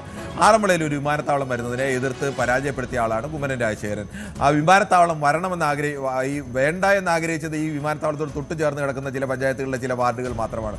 പക്ഷേ ഭൂരിപക്ഷം ആളുകളും തങ്ങളുടെ നാട്ടിൽ ഒരു വിമാനത്താവളം വരണമെന്ന് ആഗ്രഹിച്ചവരാണ്. അങ്ങനെ ഒരു കുമ്മനം രാജശേഖരനെ അവിടെ മത്സരിപ്പിക്കുകയും പിന്നെ തെരഞ്ഞെടുപ്പ് രംഗത്തും അങ്ങനെ ഒരു തിരുവനന്തപുരത്ത് നേമത്തോ അല്ലെങ്കിൽ വട്ടിയൂർക്കാവിലോ അല്ലെങ്കിൽ മഞ്ചേശ്വരത്തോ പാലക്കാടോ ഒന്നും കണ്ട രീതിയിലേക്കുള്ള ഒരു പ്രവർത്തനമോ കാര്യമോ കുമ്മനത്തിൻ്റെ ശൈലി അതല്ല എന്ന് വേണമെങ്കിൽ നമുക്ക് പറയാം. പക്ഷേ അത്തരത്തിലുള്ള പ്രവർത്തനമൊന്നും അവിടെയും കണ്ടില്ല. അവിടെ ഈ ഡീൽ ആരോപണം എന്നുള്ളത് കോൺഗ്രസ്സുകാർ വളരെ സജീവമായി തന്നെ അവിടെ നിലനിർത്തിയിട്ടുണ്ട് എന്നുള്ളതൊരു യാഥാർത്ഥ്യമാണ്. പക്ഷേ പത്തനംതിട്ടയെ സംബന്ധിച്ചൊരു വിഷയം, പത്തനംതിട്ട ജില്ലയാണ്, കോന്നിയാണ് തെരഞ്ഞെടുത്തത്. K. സുരേന്ദ്രനടക്കം ഈ ശബരിമല കത്തുന്ന സമയത്ത് മത്സരത്തിന് വേണ്ടി തെരഞ്ഞെടുത്ത ഒരു മണ്ഡലമാണ് എന്നതുകൂടി ആലോചിക്കണം. BJPക്ക് അങ്ങനെ പ്രതീക്ഷ ഉണ്ടെങ്കിലും BJP ഇത്തവണ ആ പത്തനംതിട്ട ജില്ലയിൽ അങ്ങനെ എവിടെയും ആരും കാണുന്നില്ല. BJPക്ക് അവിടെ ഒരു വിജയപ്രതീക്ഷ. ഇപ്പോൾ ആറന്മുളയിൽ ഒരു ഘട്ടത്തിൽ പോലും കുമ്മനം രാജശേഖരൻ ജയിക്കാൻ സാധ്യതയുണ്ട് എന്നൊരു പ്രചരണം പോലും കൊണ്ടുവരാൻ BJP കഴിഞ്ഞില്ല എന്നതുകൂടിയുണ്ട്. ഒരു കാര്യം കൂടി ആഡ് ചെയ്തിട്ട്, ഈ ആറന്മുളയുടെ സാഹചര്യം പറയുമ്പോൾ വീണ ജോർജിന് തിരിച്ചടി ഉണ്ടാകാൻ സാധ്യതയുണ്ടെന്ന് പൊതുവിൽ എക്സിറ്റ് പോളിലടക്കം ചില സൂചനകൾ വരുമ്പോഴും കുമ്മനം രാജശേഖരൻ പിടിക്കുന്ന അധിക വോട്ടുകൾ, BJP ക്യാമ്പിൽ നിന്ന് പിടിക്കുന്ന അധിക വോട്ടുകൾ ആരുടെ വോട്ട് ചോർത്തുമെന്നതും ഒരു പ്രധാനപ്പെട്ട ജയപരാജയത്തിന്റെ ഘടകമായി മാറി. വീണയുടെ ചിലപ്പോൾ വീണയ്ക്ക് വിജയ സാധ്യതയെ നിർത്തുന്ന ഒരു ഘടകം അതാണ്. കോൺഗ്രസിന്റെ ഒരു വിഭാഗം വോട്ട്, അല്ലെങ്കിൽ കുമ്മനം രാജശേഖരൻ ഉണ്ടാകുന്ന പഴയ വ്യക്തിബന്ധം 3-4 പതിറ്റാണ്ട് കാലമായി ആറന്മുളയായിട്ടുള്ള വ്യക്തിബന്ധം, ആ വ്യക്തിബന്ധത്തിൽ വരുന്ന വോട്ടുകളിൽ നല്ലൊരു ശതമാനം വോട്ടുകളും കോൺഗ്രസ് വോട്ടുകളാണ്. അത് വീണയെ സംബന്ധിച്ച് കിരൺ പറഞ്ഞു കുമ്മനം രാജശേഖരൻ വെറും ഒരു സാന്നിധ്യം മാത്രമായെന്ന്. അങ്ങനെയല്ല കേട്ടോ, ഞാൻ ആറന്മുളയിൽ പോയ ആളാണ്. വലിയ രീതിയിലുള്ള പ്രചാരണം വിജയിക്കാൻ സാധ്യതയുള്ളൂ. ഇപ്പോൾ നേമത്ത് രാജീവ് ചന്ദ്രശേഖർ ജയിക്കാൻ പോകുന്നു എന്ന മട്ടിൽ പ്രചരണം വരുന്നു. കഴക്കൂട്ടത്ത് മുരളീധരൻ ജയിക്കാൻ, പാലക്കാട് ആ രീതിയിൽ കുമ്മനം രാജശേഖരൻ. കിരൺ, അത് A ക്ലാസ് മണ്ഡലമായി പോലും പലപ്പോഴും ആറന്മുള പ്രചാരണം ശക്തമായിട്ട് തന്നെയുണ്ട്. ആറന്മുളയിൽ തോന്നുന്ന UDFനേക്കാളും LDFനേക്കാളും വലിയ പ്രചാരണം. ഞാൻ തുടക്ക 2 ആഴ്ചയ്ക്കുള്ളിലാണ് പോയത്. പോയത്. അവിടെ വലിയ പ്രചാരണം തന്നെയായിരുന്നു BJP. നമുക്ക് ഈ റാന്നിയുടെയും ഒപ്പം ഈ നേരത്തെ പറഞ്ഞ പോലെ കോന്നിയുടെയും ഒക്കെ ഒരു പ്രത്യേകത, തുച്ഛമായ വോട്ടുകൾക്ക് 1019 വോട്ടുകൾക്ക് മാത്രമാണ് റാന്നിയിൽ പ്രമോദ് നാരായണൻ ജയിക്കുന്നത്. കോന്നിയിലാകട്ടെ അടൂരിലാകട്ടെ കേരളം 2919 വോട്ടുകൾക്ക് മാത്രമാണ് അവിടെ ചിറ്റയം ഗോകുമാർ ജയിക്കുന്നത്. അതുകൊണ്ടാണ് നമ്മൾ ആ ലിസ്റ്റിലേക്ക് UDF ഉറപ്പിച്ച ലിസ്റ്റിലേക്ക് ഈ രണ്ട് മണ്ഡലങ്ങളും കൂടി എത്തിക്കാം. 2011 മണ്ഡല പുനർനിർണയത്തിന് ശേഷം നടന്ന ആദ്യ തെരഞ്ഞെടുപ്പിൽ UDF നഷ്ടപ്പെട്ട ഒരു മണ്ഡലമാണ് അടൂർ. അവിടെ അന്ന് പന്തളം സുധാകരൻ തോറ്റത് നിസ്സാരമായ വോട്ടുകൾക്കാണ്. വോട്ടിന് എങ്ങാണ്ട് ആണ് പന്തളം സുധാകരൻ തോറ്റത്. MG കണ്ണൻ തോൽക്കുന്നതും 1919 ഇത്തവണ എന്തായാലും അടൂര് തിരിച്ചു പിടിക്കുവാൻ UDF കഴിയും നിലവിലെ സാഹചര്യത്തിൽ എന്നാണ് എന്റെ ഒരു കണക്കുകൂട്ടൽ. എങ്ങനെയാണ് ഇപ്പോൾ സജിത്തും കിരണും അതിനെ എങ്ങനെയാണ് കാണുന്നത്? അടൂരിന്റെ സാധ്യത തീർച്ചയായിട്ടും സ്ഥാനാർത്ഥി മികവിൽ UDF മേൽക്കൈ ഉണ്ട് ആ മണ്ഡലത്തിൽ കാര്യത്തിൽ തർക്കമില്ല. ശാന്തകുമാർ എന്ന സ്ഥാനാർത്ഥി ഏറ്റവും മികവുള്ള ഏറ്റവും സാധ്യതയുള്ള സ്ഥാനാർത്ഥിയാണ്. ആദ്യം ഈ സ്ഥാനാർത്ഥി നിർണയത്തിൽ ചില തർക്കങ്ങളും ബഹളവും ഒടുവിൽ ആ പരാതി ഉന്നയിച്ച ആൾ പോയി NDA കാൻഡിഡേറ്റായി കുന്നത്ത് നാട്ടിൽ നമ്മൾ കണ്ടതാണത്. പക്ഷേ അതിനപ്പുറം ആ തർക്കങ്ങളൊന്നും കൊണ്ടുപോകാതെ സ്ഥാനാർത്ഥി മികവ് അടൂരിൽ ആ തരത്തിലൊരു മേൽക്കൈ ഉണ്ടാക്കാൻ അവർക്ക് കഴിഞ്ഞിട്ടുണ്ട്. മാത്രമല്ല ഒരു തരംഗമോ അതല്ലെങ്കിൽ സംസ്ഥാനത്തെ ഒരു പൊളിറ്റിക്കൽ ഷിഫ്റ്റ് വരുമ്പോൾ റിസൾട്ട് മാറാവുന്ന മണ്ഡലങ്ങളിലൊന്നാണ് അടൂർ എന്ന കാര്യത്തിൽ തർക്കമില്ല. ഈ റാന്നിയുടെ കാര്യത്തിൽ ഒരു കൂട്ടിച്ചേർക്കൽ കൂടി. ഈ റാന്നിയിൽ നമ്മൾ പ്രമോദ് നാരായണൻ ആദ്യം മത്സരിക്കാൻ എത്തിയ സാഹചര്യത്തിൽ നിന്നും പ്രമോദ് കഴിഞ്ഞ 5 വർഷം കൊണ്ട് അവിടെ ഉണ്ടാക്കിയ ഒരു വ്യക്തിഗത നേട്ടങ്ങളും പരിചയങ്ങളും ഒരുപക്ഷെ ഇത്തവണ അദ്ദേഹത്തിന് മെറിറ്റായി മാറാൻ കൂടിയുള്ള ഒരു സാധ്യത സ്വാഭാവികമായിട്ടുണ്ട്. പ്രമോദ് നാരായണന്റെ ഇടപെടലുകൾ, അദ്ദേഹത്തിന്റെ ജനകീയ ഇടപെടലുകൾ, MLA എന്ന നിലയ്ക്കുള്ള അദ്ദേഹം എല്ലാവർക്കും ഏത് സമയത്തും ലഭ്യമാകുന്ന ഒരാളായിരുന്നു. വികസന പ്രവർത്തനങ്ങൾ നടത്തിയിട്ടുണ്ട്. വ്യക്തിപരമായി കഴിഞ്ഞ തവണ ഒന്നുമില്ലാതെ പ്രമോദ് നാരായണനെ ഒരു മണ്ഡലത്തിൽ കൊണ്ടുപോയി അവതരിപ്പിക്കുക, അത് കേരള കോൺഗ്രസിന്റെ മണ്ഡലത്തിലേക്ക് ഒരു ഹിന്ദു വിഭാഗത്തിൽപ്പെടുന്ന ഒരു നേതാവിനെ കൊണ്ട് അവതരിപ്പിക്കുന്നതിനപ്പുറത്തേക്ക് അതിന് മുമ്പ് ഇടതുമുന്നണിയിൽ നിന്ന് മത്സരിച്ചൊക്കെ ആലോചിക്കണം. രാജു എബ്രഹാമാണ് ദീർഘകാലം തുടർച്ചയായി ജയിച്ചുകൊണ്ടിരുന്നത്. അവിടേക്ക് പ്രമോദ് നാരായണൻ എവിടെ എത്തുന്നു. പക്ഷേ അവിടെ ചെറിയ ഭൂരിപക്ഷത്തിലാണെങ്കിൽ വിജയിക്കാൻ കഴിഞ്ഞു. ആ 5 വർഷത്തെ പ്ലസ് പോയിന്റ് ഉണ്ട്. ഈ പ്ലസ് പോയിന്റ് അപ്പുറത്തേക്ക് ഞാൻ പറഞ്ഞതല്ല, UDF അനുകൂലമായ തരത്തിലേക്ക് ഈ ക്രിസ്ത്യൻ വോട്ടിൽ ഒരു മാറ്റം ഉണ്ടായാൽ, ആ മാറ്റം പ്രതിഫലിച്ചാൽ അത് പത്തനംതിട്ടയിലെ 5 മണ്ഡലങ്ങളിലും ഏറെയും കുറഞ്ഞും ഒക്കെ വിഷയമൊക്കെ കത്തിക്കാളുന്ന ജില്ല കൂടിയാണ്. 3-2 അല്ലെങ്കിൽ 5-0 ഈ രീതിയിലെ കാര്യങ്ങൾ പോകും. UDF എന്തായാലും ഒരു തിരിച്ചടി പത്തനംതിട്ട ജില്ലയിൽ ഉണ്ടാവില്ല. നമുക്കിനി മധ്യകേരളത്തിൽ പോകേണ്ട മറ്റൊരു പ്രധാനപ്പെട്ട, അപ്പോൾ നമുക്കിനി പോകേണ്ടത് ആലപ്പുഴ. 9 മണ്ഡലങ്ങളാണ് ആലപ്പുഴ ജില്ലയിലുള്ളത്. കഴിഞ്ഞ തവണ വലിയ വിജയം അവിടെ LDF നേടിയതാണ്. 8-1 ആയിരുന്നു. കഴിഞ്ഞ തവണ ഹരിപ്പാട് മാത്രമാണ് UDF നേടാൻ കഴിഞ്ഞത്. രമേശ് മാത്രമാണ് UDF വേണ്ടി അങ്ങനെ ആലപ്പുഴ ജില്ലയിൽ ഒരു സീറ്റ് നേടിക്കൊടുത്തത്. ഇത്തവണ ഏത് രീതിയിലായിരിക്കും ആലപ്പുഴ ചിന്തിക്കുന്നത്? UDF ഇതിനകം ഉറപ്പിച്ച കുറച്ചുകൂടി സീറ്റുകളുണ്ട് ആലപ്പുഴയിൽ. അതുപോലെ തന്നെ LDF കഴിഞ്ഞ തവണത്തെ അതേ നേട്ടം ആവർത്തിക്കാൻ കഴിയില്ല എന്നാണ്. ആ സീറ്റുകൾ ഏതൊക്കെയാണെന്ന് നോക്കാം. UDF ഉറപ്പിച്ച സീറ്റുകളിൽ ഹരിപ്പാടുണ്ട് സ്വാഭാവികമായിട്ടും. അതുപോലെ തന്നെ G സുധാകരൻ മത്സരിക്കുന്ന അമ്പലപ്പുഴയുണ്ട്. കുട്ടനാട് തിരിച്ചു പിടിക്കാൻ കഴിയുമെന്ന് UDF പ്രതീക്ഷിക്കുകയാണ്. അതേസമയം ഈ പ്രത്യേക രാഷ്ട്രീയ സാഹചര്യങ്ങളുണ്ട്. ഈ മണ്ഡലങ്ങൾ അമ്പലപ്പുഴയും കുട്ടനാടും UDF-നൊപ്പം നിൽക്കുമെന്ന് അവർ വിശ്വസിക്കാൻ, പ്രത്യേകിച്ചും സുധാകരന്റെ ഒരു വ്യക്തിപരമായ സ്വാധീനം അമ്പലപ്പുഴയിൽ തങ്ങളെ സഹായിക്കും എന്ന് UDF പറയുന്നുണ്ട്. പല സർവേകളിലും മിക്ക സർവേകളിലും അമ്പലപ്പുഴ സുധാകരനൊപ്പം നിൽക്കും എന്നുള്ള ഒരു തരത്തിലാണ് കാര്യങ്ങൾ മുന്നോട്ട് പോയത്. സുധാകരന് സ്വാധീനമുള്ള മണ്ഡലം കൂടിയാണ് കുട്ടനാട്. അപ്പോൾ സുധാകരൻ പാർട്ടിയിൽ നിന്ന് മാറി നിന്നത്, അകന്നു നിൽക്കുന്നത് കുട്ടനാട്ടിലെ UDF വിജയത്തെ സഹായിക്കും എന്നുള്ള ഒരു ഘടകം കൂടി ചേർത്തുകൊണ്ടാണ് UDF ഈ 2 മണ്ഡലങ്ങൾ കൂടി ഹരിപ്പാടിനൊപ്പം അമ്പലപ്പുഴയും കുട്ടനാടും ഉറപ്പിക്കുന്നത് എന്നുള്ളത് ഏറ്റവും പ്രധാനപ്പെട്ട ഒന്നാണ്. LDF ഉറപ്പിക്കുന്ന മണ്ഡലങ്ങളിലേക്ക് വന്ന മാവേലിക്കര സ്വാഭാവികമാണ്. കഴിഞ്ഞ തവണയൊക്കെ വലിയ ഭൂരിപക്ഷത്തിൽ മാവേലിക്കരയിൽ 33,000-ഓളം വോട്ടുകൾ, ഏതാണ്ട് 24,000-ഓളം വോട്ടുകൾക്ക് സംവരണ മണ്ഡലമായ മാവേലിക്കരയിൽ ജയിച്ചതാണ് അരുൺകുമാർ തന്നെ അവിടെ മത്സരിക്കുന്നു. ചെങ്ങന്നൂർ അവർ സ്വാഭാവികമായി ഉറപ്പിക്കും. കാരണം സജിച്ചേറിന് അവിടെ 32,093 വോട്ടുകൾക്ക് വലിയ ഭൂരിപക്ഷത്തിൽ, ഒരുപക്ഷെ സംസ്ഥാനത്ത് തന്നെ വലിയ ഭൂരിപക്ഷത്തിൽ ജയിച്ച ഒരു മണ്ഡലമാണ് ചെങ്ങന്നൂർ എന്നുള്ളത്. മറ്റൊന്ന് ആലപ്പുഴയിൽ PP ചിത്തരഞ്ജൻ നല്ല പോരാട്ടമാണ് ഇത്തവണ നേരിട്ടത് എങ്കിൽ പോലും 11,000-ഓളം വോട്ടുകൾക്ക് ജയിച്ച മണ്ഡലമാണ്. അവിടെ കുറഞ്ഞ വോട്ടുകൾക്കായാലും ജയിക്കുമെന്ന് LDF സംവിധാനം വിശ്വസിക്കുന്നുണ്ട്. ചേർത്തലയിൽ മന്ത്രി P പ്രസാദ് പരാജയപ്പെടുമെന്ന് ഒരു കാരണവശാലും LDF വിശ്വസിക്കുന്നില്ല. അതുകൊണ്ടാണ് ഈ പറയുന്ന 4 മണ്ഡലങ്ങൾ മാവേലിക്കരയും ആലപ്പുഴയും ചെങ്ങന്നൂരും ചേർത്തലയും LDF തങ്ങളോട് ചേർത്ത് വെക്കുന്നത്. ഞാനിതിനകത്ത് LDF ശരിയാണ്, മാവേലിക്കര എന്തായാലും LDF ജയിക്കും, അക്കാര്യത്തിൽ സംശയമില്ല. UDF ഹരിപ്പാട്, അമ്പലപ്പുഴ, കുട്ടനാട് ഇതിലും മാറ്റമുണ്ടാവുകയില്ല. ചെങ്ങന്നൂരും LDF-ന് ഉറപ്പിച്ച ഒരു സീറ്റ് എന്ന് തന്നെ പറയാം. പക്ഷേ ആലപ്പുഴ അങ്ങനെയാണെന്ന് എനിക്ക് തോന്നുന്നില്ല. കാരണം AD തോമസ് ശക്തനായ ഒരു സ്ഥാനാർത്ഥിയാണ്, യുവാവാണ്. കടുത്ത രീതിയിലുള്ള മത്സരം തന്നെ ആലപ്പുഴയിൽ നടന്നു. പി ചിത്തരഞ്ജനേക്കാളും ഒരു പടി മുന്നിൽ നിൽക്കുന്ന സ്ഥാനാർത്ഥിയായിരുന്നു AD തോമസ് എന്ന കാര്യത്തിൽ സംശയമില്ല. അത് മാത്രമല്ല, മുഖ്യമന്ത്രിയുടെ ഗൺമാന്മാരിൽ നിന്ന് മർദ്ദനമേറ്റ AD തോമസ് അപ്പോൾ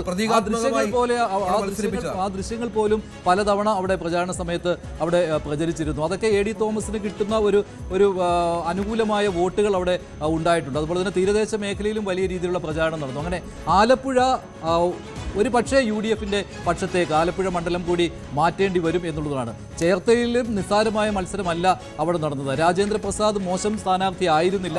അവിടെ പ്രാദേശികമായിട്ട് ശക്തമായ വേരോട്ടം ഉള്ള ഒരു സ്ഥാനാർത്ഥിയാണ് രാജേന്ദ്ര പ്രസാദ്. അത് മാത്രമല്ല, അദ്ദേഹം വയലാർ ഡിവിഷനിൽ നിന്ന് ജില്ലാ പഞ്ചായത്തിലേക്ക് തിരഞ്ഞെടുക്കപ്പെട്ട ആളാണ്. അവിടെ CPMന്റെ കോട്ടയിൽ നിന്ന് തിരഞ്ഞെടുക്കപ്പെട്ട ഒരാളാണ് രാജേന്ദ്ര പ്രസാദ്. അങ്ങനെ ഒരാൾ P പ്രസാദ് ചേർത്തല മണ്ഡലത്തിൽ വലിയ വികസന പ്രവർത്തനങ്ങൾ നടത്തിയ ഒരാളായിട്ട് അവിടുത്തുകാർക്ക് അങ്ങനെ ഒരു അഭിപ്രായമില്ല. അതുകൊണ്ട് തന്നെ കടുത്ത മത്സരം തന്നെ ചേർത്തലയിലും നടക്കുന്നുണ്ട്. LDF ഉറപ്പിച്ച ഒരു മണ്ഡലം എന്ന പട്ടികയിൽ നിന്ന് ചേർത്തല മാറ്റേണ്ട ഒരു സാഹചര്യം കൂടി അവിടെ വന്നിട്ടുണ്ട്. പിന്നെ കുട്ടനാടിന്റെ കാര്യം പറയുകയാണെങ്കിൽ അവിടെ റെജി ചെറിയാൻ ശക്തനായ ഒരു സാന്നിധ്യമായിരുന്നു. അവിടെ തോമസിനേക്കാൾ ഒരു പടി മുന്നിൽ റെജി ചെറിയാൻ ഉണ്ടായിരുന്നു. സ്ഥാനാർത്ഥി നിർണയത്തിൽ ചില പ്രശ്നങ്ങൾ ഉണ്ടായെങ്കിൽ പോലും അത് പരിഹരിക്കാൻ KC വേണുഗോപാലിന്റെ നേരിട്ടുള്ള ഇടപെടലിൽ കഴിഞ്ഞിരുന്നു. അത് മാത്രമല്ല, KC വേണുഗോപാൽ ജില്ലയിൽ നേരിട്ട് തെരഞ്ഞെടുപ്പ് പ്രവർത്തനങ്ങൾ ഏകോപിപ്പിച്ച ഒരാൾ കൂടിയാണ്. അതുകൊണ്ട് തന്നെ ആലപ്പുഴയിൽ കഴിഞ്ഞ തവണത്തെ 1-8 എന്നുള്ള രീതിയിൽ നിന്ന് മാറി UDFിന് അവിടെ ശക്തമായ രീതിയിൽ തിരിച്ചു വരാൻ കഴിയും. അരൂരിന്റെ കാര്യം ഞാൻ പറഞ്ഞു. ഷാനിമോൾ ഉസ്മാൻ ജയിക്കുവാനുള്ള സാഹചര്യം തന്നെയാണ് നിലവിലുണ്ടായിരുന്നത്. ഇവിടെയൊക്കെ മറ്റൊരു കാര്യം, BDJSന്റെ സ്ഥാനാർത്ഥികളാണ് ഉള്ളത്. BDJS പിടിക്കുന്ന വോട്ടുകൾ അത് LDF ക്യാമ്പിൽ നിന്നായിരിക്കും ചോരാൻ പോകുന്നത് എന്നുള്ള കാര്യം കൂടിയുണ്ട്. അരൂർ കൂടി ഞാൻ UDFിന്റെ പട്ടികയിലേക്ക് കൂട്ടുകയാണ്. ഷാനിമോൾ ഉസ്മാൻ ജയിക്കും എന്നുള്ളതാണ്. പിന്നെയുള്ളത് കായംകുളമാണ്. ലിജു തന്നെയാണ് കായംകുളത്ത്. പ്രതിഭ ജയിക്കുമെന്ന് എനിക്ക് തോന്നുന്നില്ല. പ്രതിഭ പോലും അങ്ങനെ വിശ്വസിക്കുന്നുണ്ട്. ഒരു കണക്ക് കൊടുത്തിട്ടുണ്ട് പാർട്ടി 10,000 വോട്ടുകൾക്ക് ജയിക്കുമെന്നോ എന്നോ മറ്റും. പക്ഷേ അങ്ങനെ ഒരു കണക്ക് അത് വിശ്വസനീയമല്ല. അവിടെ ലിജു അവിടെ കായംകുളം UDFിനായി നേടിക്കൊടുക്കും എന്നതാണ്. അങ്ങനെ വരുമ്പോൾ ഹരിപ്പാട്, അമ്പലപ്പുഴ, കുട്ടനാട്, കായംകുളം, അരൂർ ഈ സീറ്റുകൾ ആ പട്ടികയിൽ ഉണ്ടാകും. ചേർത്തലയും ഞാൻ UDFിന്റെ പക്ഷത്തേക്ക് അയറ്റുകയാണ്. ആലപ്പുഴയും UDFിന്റെ പക്ഷത്തേക്ക് പോകേണ്ടതാണ്. അവിടെ ചെങ്ങന്നൂർ LDFിന്, അതുപോലെ തന്നെ ഒരു മണ്ഡലം കൂടി ഉണ്ട്, മാവേലിക്കര. ഈ 2 മണ്ഡലങ്ങൾ എൻ്റെ കണക്കിൽ പറയുകയാണെങ്കിൽ ഒന്നുകിൽ 6-3 അല്ലെങ്കിൽ 7-2 UDF. കിരൺ, മഞ്ജുഷ, അതിനകത്ത് ഈ ചേർത്തല UDF പക്ഷത്തേക്ക് പോകും എന്നതിനെ എനിക്ക് തോന്നുന്നില്ല. ചേർത്തല P പ്രസാദിനെ പോലെ ഒരാൾക്ക് അവിടെ ഏതെങ്കിലും തരത്തിൽ, രാജേന്ദ്ര പ്രസാദ് നല്ല സ്ഥാനാർത്ഥിയാണ്, സ്വാഭാവികമായും വലിയ സ്വാധീനമൊക്കെ ഉണ്ട്. അവിടെ കടുത്ത മത്സരം കാഴ്ചവെക്കുന്നുണ്ട്. താരതമ്യേന കോൺഗ്രസ്സുകാർ മുൻകാലങ്ങളെ അപേക്ഷിച്ച് ഐക്യത്തോടു കൂടി മത്സരത്തെ നേരിട്ടൊരു മണ്ഡലമാണ് അത്. എന്നാലും പക്ഷേ അവിടെ എപ്പോഴും ഒരു എഡ്ജ് P പ്രസാദിന് തന്നെയാണ് എന്നതാണ്. ഈ കണക്കിനകത്ത് കാര്യമായി വ്യത്യാസം കാണുന്നില്ല. ഹരിപ്പാട് പൂർണ്ണമായും UDFിന്, അതിനകത്ത് യാതൊരു സംശയമില്ല. പക്ഷേ കുട്ടനാടും UDFിലേക്ക് കൂട്ടാം. പക്ഷേ അമ്പലപ്പുഴയുടെ കാര്യത്തിൽ അമ്പലപ്പുഴ UDF പക്ഷത്താണ് കൂടുതൽ നിൽക്കുന്നത്. പക്ഷേ നമുക്ക് ഉറപ്പിച്ചു എന്ന് UDFകാർക്ക് ഉറപ്പിക്കാം. പക്ഷേ നമുക്ക് അങ്ങനെ ഉറപ്പിച്ചു എന്ന തരത്തിലേക്ക് പറയാൻ കഴിയില്ല. പക്ഷേ അപ്പോഴും എഡ്ജ് G സുധാകരന് തന്നെയാണ്. ഇനി 2 മണ്ഡലങ്ങൾ മാറ്റി നിർത്തിയത്, ഒന്ന് അരൂരും ഒന്ന് കായംകുളവുമാണ്. അരൂരും കായംകുളവും സ്വാഭാവികമായും കടുത്ത മത്സരം നേരിടുന്ന 2 മണ്ഡലങ്ങൾ തന്നെയാണ്. കായംകുളത്ത് M ലിജുവും പ്രതിഭയും നിൽക്കുന്നു. അരൂരിൽ ഷാനിമോൾ ഉസ്മാനും ദിലീപേയും നിൽക്കുന്നു. ഈ 2 സ്ഥലത്തും സിറ്റിംഗ് MLAമാരാണ് നേരിടുന്നത്. UDFിൽ നിന്നും ഏറ്റവും കരുത്തരായ 2 സ്ഥാനാർത്ഥികൾ തന്നെയാണ്. ലിജു മുൻപ് മത്സരിച്ചിട്ടുള്ള സ്ഥലമാണ്. അവിടെ പരാജയപ്പെട്ടിട്ടുണ്ടെങ്കിൽ പോലും ഷാനിമോൾ ഉസ്മാൻ മുമ്പ് MLA ആയിരുന്നു. എന്തായാലും ആ 2 മണ്ഡലങ്ങളും സ്വാഭാവികമായും 2 പേരും ഒരേപോലെ തന്നെ വിജയപ്രതീക്ഷയൊക്കെ കാണുന്നുണ്ട്. പക്ഷേ ഈ നേരത്തെ പറഞ്ഞതുപോലെ നേരിയ എഡ്ജ് അവിടെ UDFിനുണ്ട് എങ്കിൽ പോലും നമുക്ക് ഇപ്പോൾ ഉറപ്പിക്കാൻ കഴിയില്ല എവിടേക്കാണ് വരുന്നത് എന്നുള്ളതൊക്കെ. ഇതിനകത്ത് 2 മണ്ഡലങ്ങൾ, ഈ മാവേലിക്കര, ചെങ്ങന്നൂർ, ഈ 2 മണ്ഡലങ്ങളിൽ ഇനി പറയുന്നത് പോലെ എന്തെല്ലാം കാറ്റ് എങ്ങോട്ടൊക്കെ ആഞ്ഞു വീശിയാലും ആ ഏത് വീശലിനും അപ്പുറത്ത് നിന്നുകൊണ്ട് LDF തന്നെ ഉറപ്പിച്ച് നിൽക്കുന്ന 2 മണ്ഡലങ്ങളാണ്. ആലപ്പുഴയും ഈ പറയുന്ന പോലെ ഇതിൽ ചേർത്തലയുണ്ട്. പക്ഷേ ചേർത്തലയും ഒക്കെ അതിനകത്ത് ഏതെങ്കിലും തരത്തിൽ കാര്യമായ സംശയം ആലപ്പുഴയുടെ കാര്യത്തിൽ വേണമെങ്കിൽ ഒരു കടുത്ത മത്സരത്തിലേക്ക് ഇത്തവണ വരുന്നുണ്ട്. AD തോമസ് എന്ന സ്ഥാനാർത്ഥിയുടെ പ്രത്യേകതയൊക്കെ അവിടെ ചെറുപ്പക്കാരനാണ്, മത്സ്യ മേഖലയിൽ നിന്ന് വരുന്ന ആളാണ്. കഴിഞ്ഞ തവണ മുഖ്യമന്ത്രിയുടെ പോലീസിന്റെ കയ്യിൽ നിന്ന് ക്രൂരമായ മർദ്ദനം ഏറ്റുവാങ്ങേണ്ടി വന്ന ആളാണ്. അങ്ങനെയൊക്കെയുള്ള ഒരുപാട് ചെറുപ്പക്കാരൻ വരുമ്പോൾ സ്വാഭാവികമായിട്ടുണ്ടാകുന്ന ഒരു വലിയ ഒഴുക്ക്, ആ ഒരു ഐക്യം, പിന്നെ KC വേണുഗോപാലിനെ പോലെ ഒരു നേതാവിന്റെ വലിയ പിന്തുണ, അദ്ദേഹത്തിന്റെ കൂടി വ്യക്തിപരമായ താല്പര്യത്തിൽ വന്ന സ്ഥാനാർത്ഥിയാണ് AD തോമസ് എന്ന് നൽകണം. ആരും അങ്ങനെ ആലോചിച്ച ഒരു പ്രധാനപ്പെട്ട നേതാവൊന്നുമല്ല. ആ ചെറുപ്പക്കാരനെ ഒരാളെ നേതൃസ്ഥാനത്തേക്ക് കൊണ്ടുവരികയാണ്. അതൊക്കെ ഉണ്ടാക്കുന്ന ഇമ്പാക്റ്റിൽ ചിലപ്പോൾ ഈ ആലപ്പുഴയ്ക്കകത്ത് ഈ LDFിന്റെ ഉറപ്പിനകത്ത് ചിലപ്പോൾ ചില മാറ്റങ്ങൾ ഉണ്ടാവാനുള്ള സാധ്യതയുണ്ട്. ഇതാണ് എന്റെ ഒരു വിലയിരുത്തൽ. 8-1 എന്നുള്ളത് എത്രയായിട്ട് മാറുമെന്നാണ്? 8-1 എന്നുള്ളത് സ്വാഭാവികമായും UDF ഒരു ഒരു 3-4 പരമാവധി പോയാൽ 5 സീറ്റുകൾ വരെ കിട്ടാനുള്ള സാധ്യത, അതായത് 5-4 അല്ലേ, 5-4 വരെ എത്താൻ സാധ്യതയുണ്ട്. അതായത് തെക്കൻ കേരളത്തിൽ UDF ഒരു ഉജ്ജ്വല വിജയം നേടിക്കൊടുക്കുന്ന, ഒരുപക്ഷെ കഴിഞ്ഞ തവണത്തേക്കാളൊക്കെ വലിയ വ്യത്യാസം നേടിക്കൊടുക്കുന്ന ഒരു ജില്ലയായി ആലപ്പുഴ മാറാനുള്ള എല്ലാ സാഹചര്യമുണ്ട്. ഞാൻ മാവേലിക്കരയും ചെങ്ങന്നൂരും മാത്രമേ LDF പക്ഷത്ത് ഇപ്പോൾ ഉറപ്പിച്ചു പറയുന്നുള്ളൂ. സജിത്ത്, ഈ ഞാൻ UDF തിരിച്ചുവരവ് ആലപ്പുഴയിൽ ഉണ്ടാവും, ആലപ്പുഴ ജില്ലയിൽ ഉണ്ടാവുന്ന കാര്യത്തിൽ ഒരു തർക്കവുമില്ല. പക്ഷേ ഒരു ക്ലീൻ സ്വീപ്പായി മജോറിറ്റി സീറ്റുകളിലേക്ക് UDF വരാനുള്ള സാധ്യത എനിക്ക് തോന്നുന്നില്ല. കാരണം ലോക്സഭാ തെരഞ്ഞെടുപ്പിന്റെ പാറ്റേൺ ആണ് പലപ്പോഴും ആലപ്പുഴയിൽ LDF പൂർണ്ണമായും CPM അടിപറ്റിക്കളഞ്ഞു, മുഴുവൻ പോയി എന്നൊരു കണക്കെടുപ്പിലേക്ക് നമ്മൾ വരുന്നത്. പക്ഷേ ആ ഒരു ട്രെൻഡ് നിയമസഭയിൽ ഉണ്ടാവില്ലെന്നാണ് ഞാൻ കരുതുന്നത്.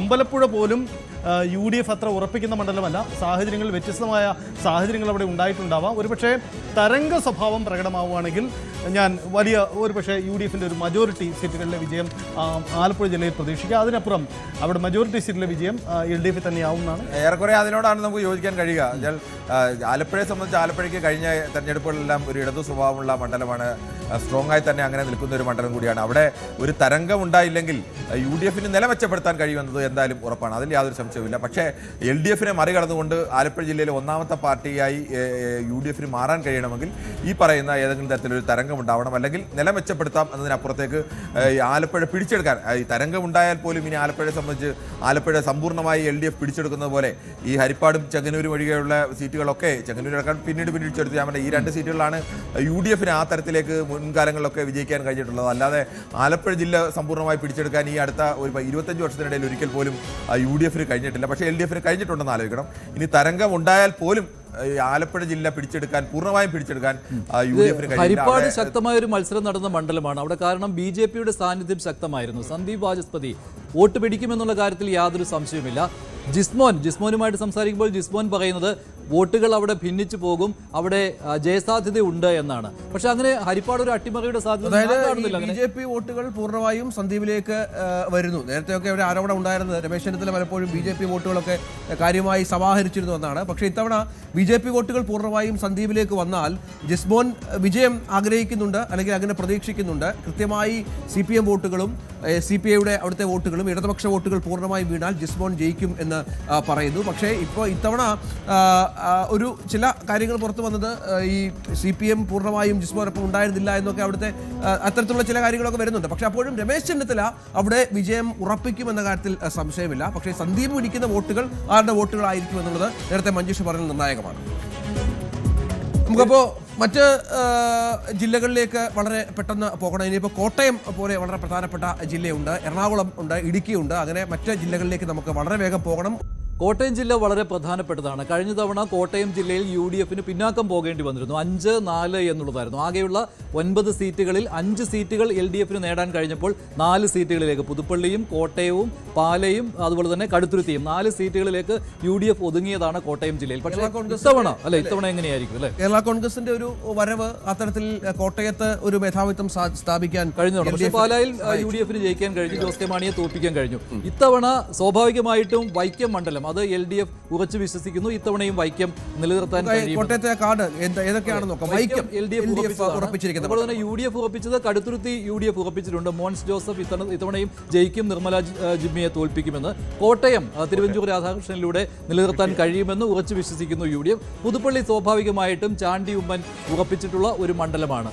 ഈ 3 മണ്ഡലങ്ങൾ, അതായത് കഴിഞ്ഞ തവണ 4 മണ്ഡലങ്ങൾ ഉള്ളതിൽ പാല ഇത്തവണ UDF കിട്ടില്ല. അത് ജോസ് കെ മാണിയിലൂടെ LDF തിരിച്ചു പിടിക്കും എന്നുള്ളതാണ് പൊതുവെയുള്ള വിലയിരുത്തൽ. എനിക്കും അങ്ങനെ തോന്നുന്നു അവിടെ പാല ഇത്തവണ LDF പക്ഷത്തായിരിക്കുമെന്ന്. അപ്പോൾ LDF ഉറപ്പിച്ചത് വൈക്കം ആണെങ്കിൽ അതിൻ്റെ കൂടെ പാല കൂടി ആഡ് ചെയ്യാം സ്വാഭാവികമായിട്ടും. അതോടൊപ്പം തന്നെ ഏറ്റുമാനൂർ VN വാസവനെ അവിടെ തോൽപ്പിക്കുക അത്ര എളുപ്പമുള്ള ഒരു കാര്യമല്ല. അതുമാത്രമല്ല, കുമരകം, തിരുവാർപ്പ് പോലെയുള്ള അവസാനം എണ്ണുന്ന പഞ്ചായത്തുകൾ അത് LDF സ്ട്രോങ് ഹോൾഡാണ്. ഐമനം LDF സ്ട്രോങ് ഹോൾഡാണ്. അവിടെ BJP ആണ് ഇപ്പോൾ ഭരിക്കുന്നത്. എങ്കിൽ പോലും ഐമനം സ്ട്രോങ് ഹോൾഡാണ് LDF. അപ്പോൾ ഈ 3 പഞ്ചായത്തുകളും അതിപ്രധാനമാണ് ഏറ്റുമാനൂരിൽ. അതുകൊണ്ട് ഏറ്റുമാനൂരിൽ നാട്ടകം സുരേഷുമായിട്ട് വലിയ മത്സരത്തിലാണ് VN വാസവൻ. UDF അത് തിരിച്ചുപിടിക്കാൻ കഴിയും ഏറ്റുമാനൂർ എന്ന് വിശ്വസിക്കുന്നു. പക്ഷേ അവിടെ LDF പക്ഷത്തേക്ക് വൈക്കത്തോടൊപ്പം ഏറ്റുമാനൂരും ഞാൻ കൂട്ടുകയാണ്. പക്ഷേ 2 സീറ്റുകളായി വൈക്കവും അതുപോലെ തന്നെ ഏറ്റുമാനൂരും അതുപോലെ തന്നെ പാലായും 3 സീറ്റുകൾ LDF പക്ഷത്ത്. അതേസമയത്ത് UDF പക്ഷത്ത് നേരത്തെ ചാർട്ട് ഒന്നുകൂടെ കാണിച്ചാൽ കോട്ടയം, പുതുപ്പള്ളി, കടുത്തുരുത്തി ഈ 3 മണ്ഡലങ്ങളുമുണ്ട്. ഒപ്പം അതോടൊപ്പം തന്നെ പൂഞ്ഞാർ തിരിച്ചു പിടിക്കുവാൻ ഇത്തവണ സാധിച്ചേക്കും UDF. ഞാൻ അങ്ങനെ കാണുകയാണ്. പൂഞ്ഞാർ കൂടി ഈ പട്ടികയിലേക്ക് കൊണ്ടുവരുവാൻ കഴിയും. അങ്ങനെ വരുമ്പോൾ 4-2 എന്നുള്ളതായി. ചങ്ങനാശ്ശേരിയിലും കാഞ്ഞിരപ്പള്ളിയിലും പോരാട്ടമുണ്ടായിരുന്നു. പക്ഷേ കാഞ്ഞിരപ്പള്ളി LDFിന്റെ പക്ഷത്തേക്ക് തന്നെ നിൽക്കുവാനാണ്. കേരള കോൺഗ്രസ് എമ്മിലൂടെ ഡോക്ടർ ജയരാജിലൂടെ LDFിന്റെ പക്ഷത്തേക്ക് വരും. അങ്ങനെ വരുമ്പോൾ 3 എന്നുള്ളത് LDFിന്റെ പക്ഷത്ത് വരുന്നു. ചങ്ങനാശ്ശേരിയിൽ പക്ഷേ ഇത്തവണ ചങ്ങനാശ്ശേരി തിരിച്ചുപിടിക്കാൻ കേരള കോൺഗ്രസിന് ജോസഫ് ഗ്രൂപ്പിലൂടെ സാധിക്കും. UDFിൽ നിന്ന് കണക്കാക്കാം. അങ്ങനെ വരുമ്പോൾ കടുത്തുരുത്തി, കോട്ടയം, പുതുപ്പള്ളി, ചങ്ങനാശ്ശേരി ഈ 4 മണ്ഡലങ്ങളും UDFിന്റെ പക്ഷത്തേക്ക് വരുന്നു. അതേസമയം അവിടെ പാലാ UDFിന് നഷ്ടപ്പെടുന്നു. പൂഞ്ഞാർ വരുമ്പോൾ 5 ഉയരുന്നു.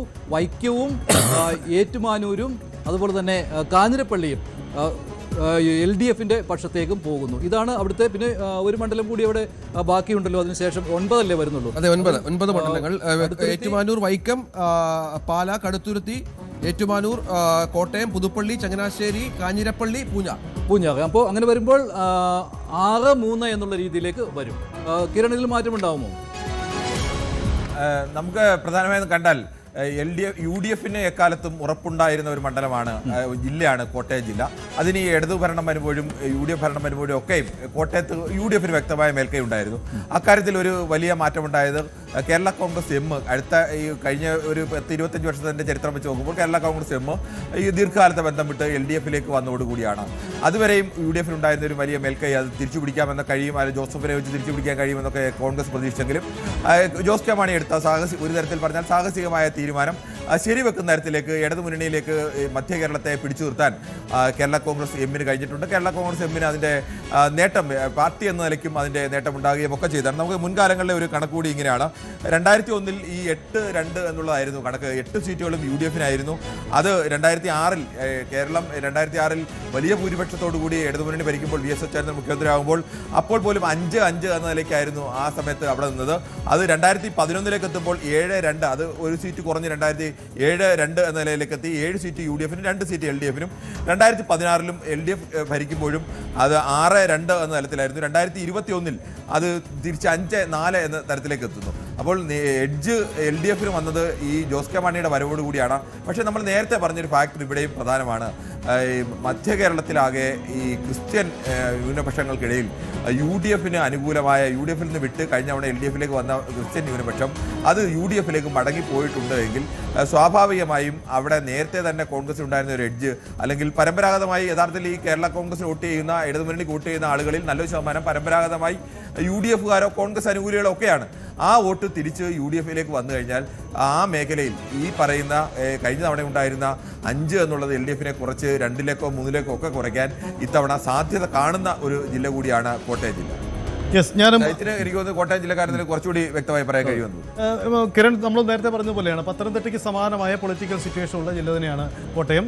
LDF ഭരണം പിടിച്ചപ്പോഴും ജില്ലയിലെ മജോറിറ്റി സീറ്റുകളിൽ UDF ജയിച്ച അനുഭവമുള്ള ജില്ലയാണ് കോട്ടയം. ഇത്തവണ ഉറപ്പായും 2 സീറ്റുകൾ നഷ്ടപ്പെടുമെന്ന് ഉറപ്പിക്കാം. ഒന്ന് പൂഞ്ഞാറും മറ്റൊന്ന് ചങ്ങനാശ്ശേരിയുടെ സാധ്യതയാണ്. കാഞ്ഞിരപ്പള്ളി N ജയരാജ് എന്ന സ്ഥാനാർത്ഥിയുടെ വ്യക്തിഗത മികവിൽ അത് ഇടതുപക്ഷം തന്നെ നിലനിൽക്കാനുള്ള സാധ്യതയാണുള്ളത്. ഏറ്റുമാനൂർ ഒരു മണ്ഡല പുനർനിർണയത്തോടെ ആ മണ്ഡലത്തിൻ്റെ രൂപം മാറിയതോടുകൂടി ഇടതുപക്ഷ സ്വഭാവം കൂടുതലായി വന്നു. സാധാരണ തരംഗമില്ലെങ്കിൽ ഏറ്റുമാനൂരിനും മറ്റൊരു റിസൾട്ട് ഉണ്ടാവേണ്ടതില്ല. അതുകൊണ്ട് 2 സീറ്റിലുള്ള നഷ്ടം ഉറപ്പാക്കാം കോട്ടയത്ത്. അതേസമയം പാലാ ഒരുപക്ഷെ കേരളത്തിൽ തന്നെ UDFിൽ നിന്ന് LDFിൽ നിന്ന് എത്ര സീറ്റ് UDF പിടിക്കുമെന്നാണല്ലോ നമ്മുടെ ഭരണമാറ്റത്തിന്റെ ചർച്ചയിൽ.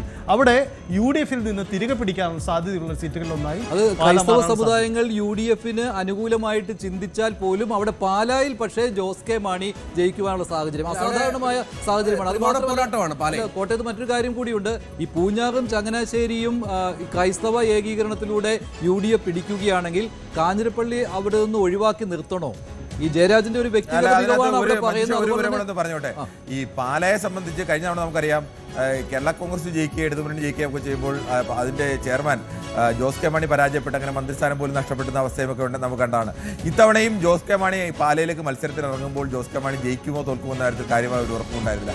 അവിടെ ഏറ്റവും നിർണായക ഫാക്ടറായത് അവിടെ BJPയുടെ സ്ഥാനാർത്ഥി ഷോൺ ജോർജ് അവിടെ എത്തുന്നു എന്നുള്ളതാണ്.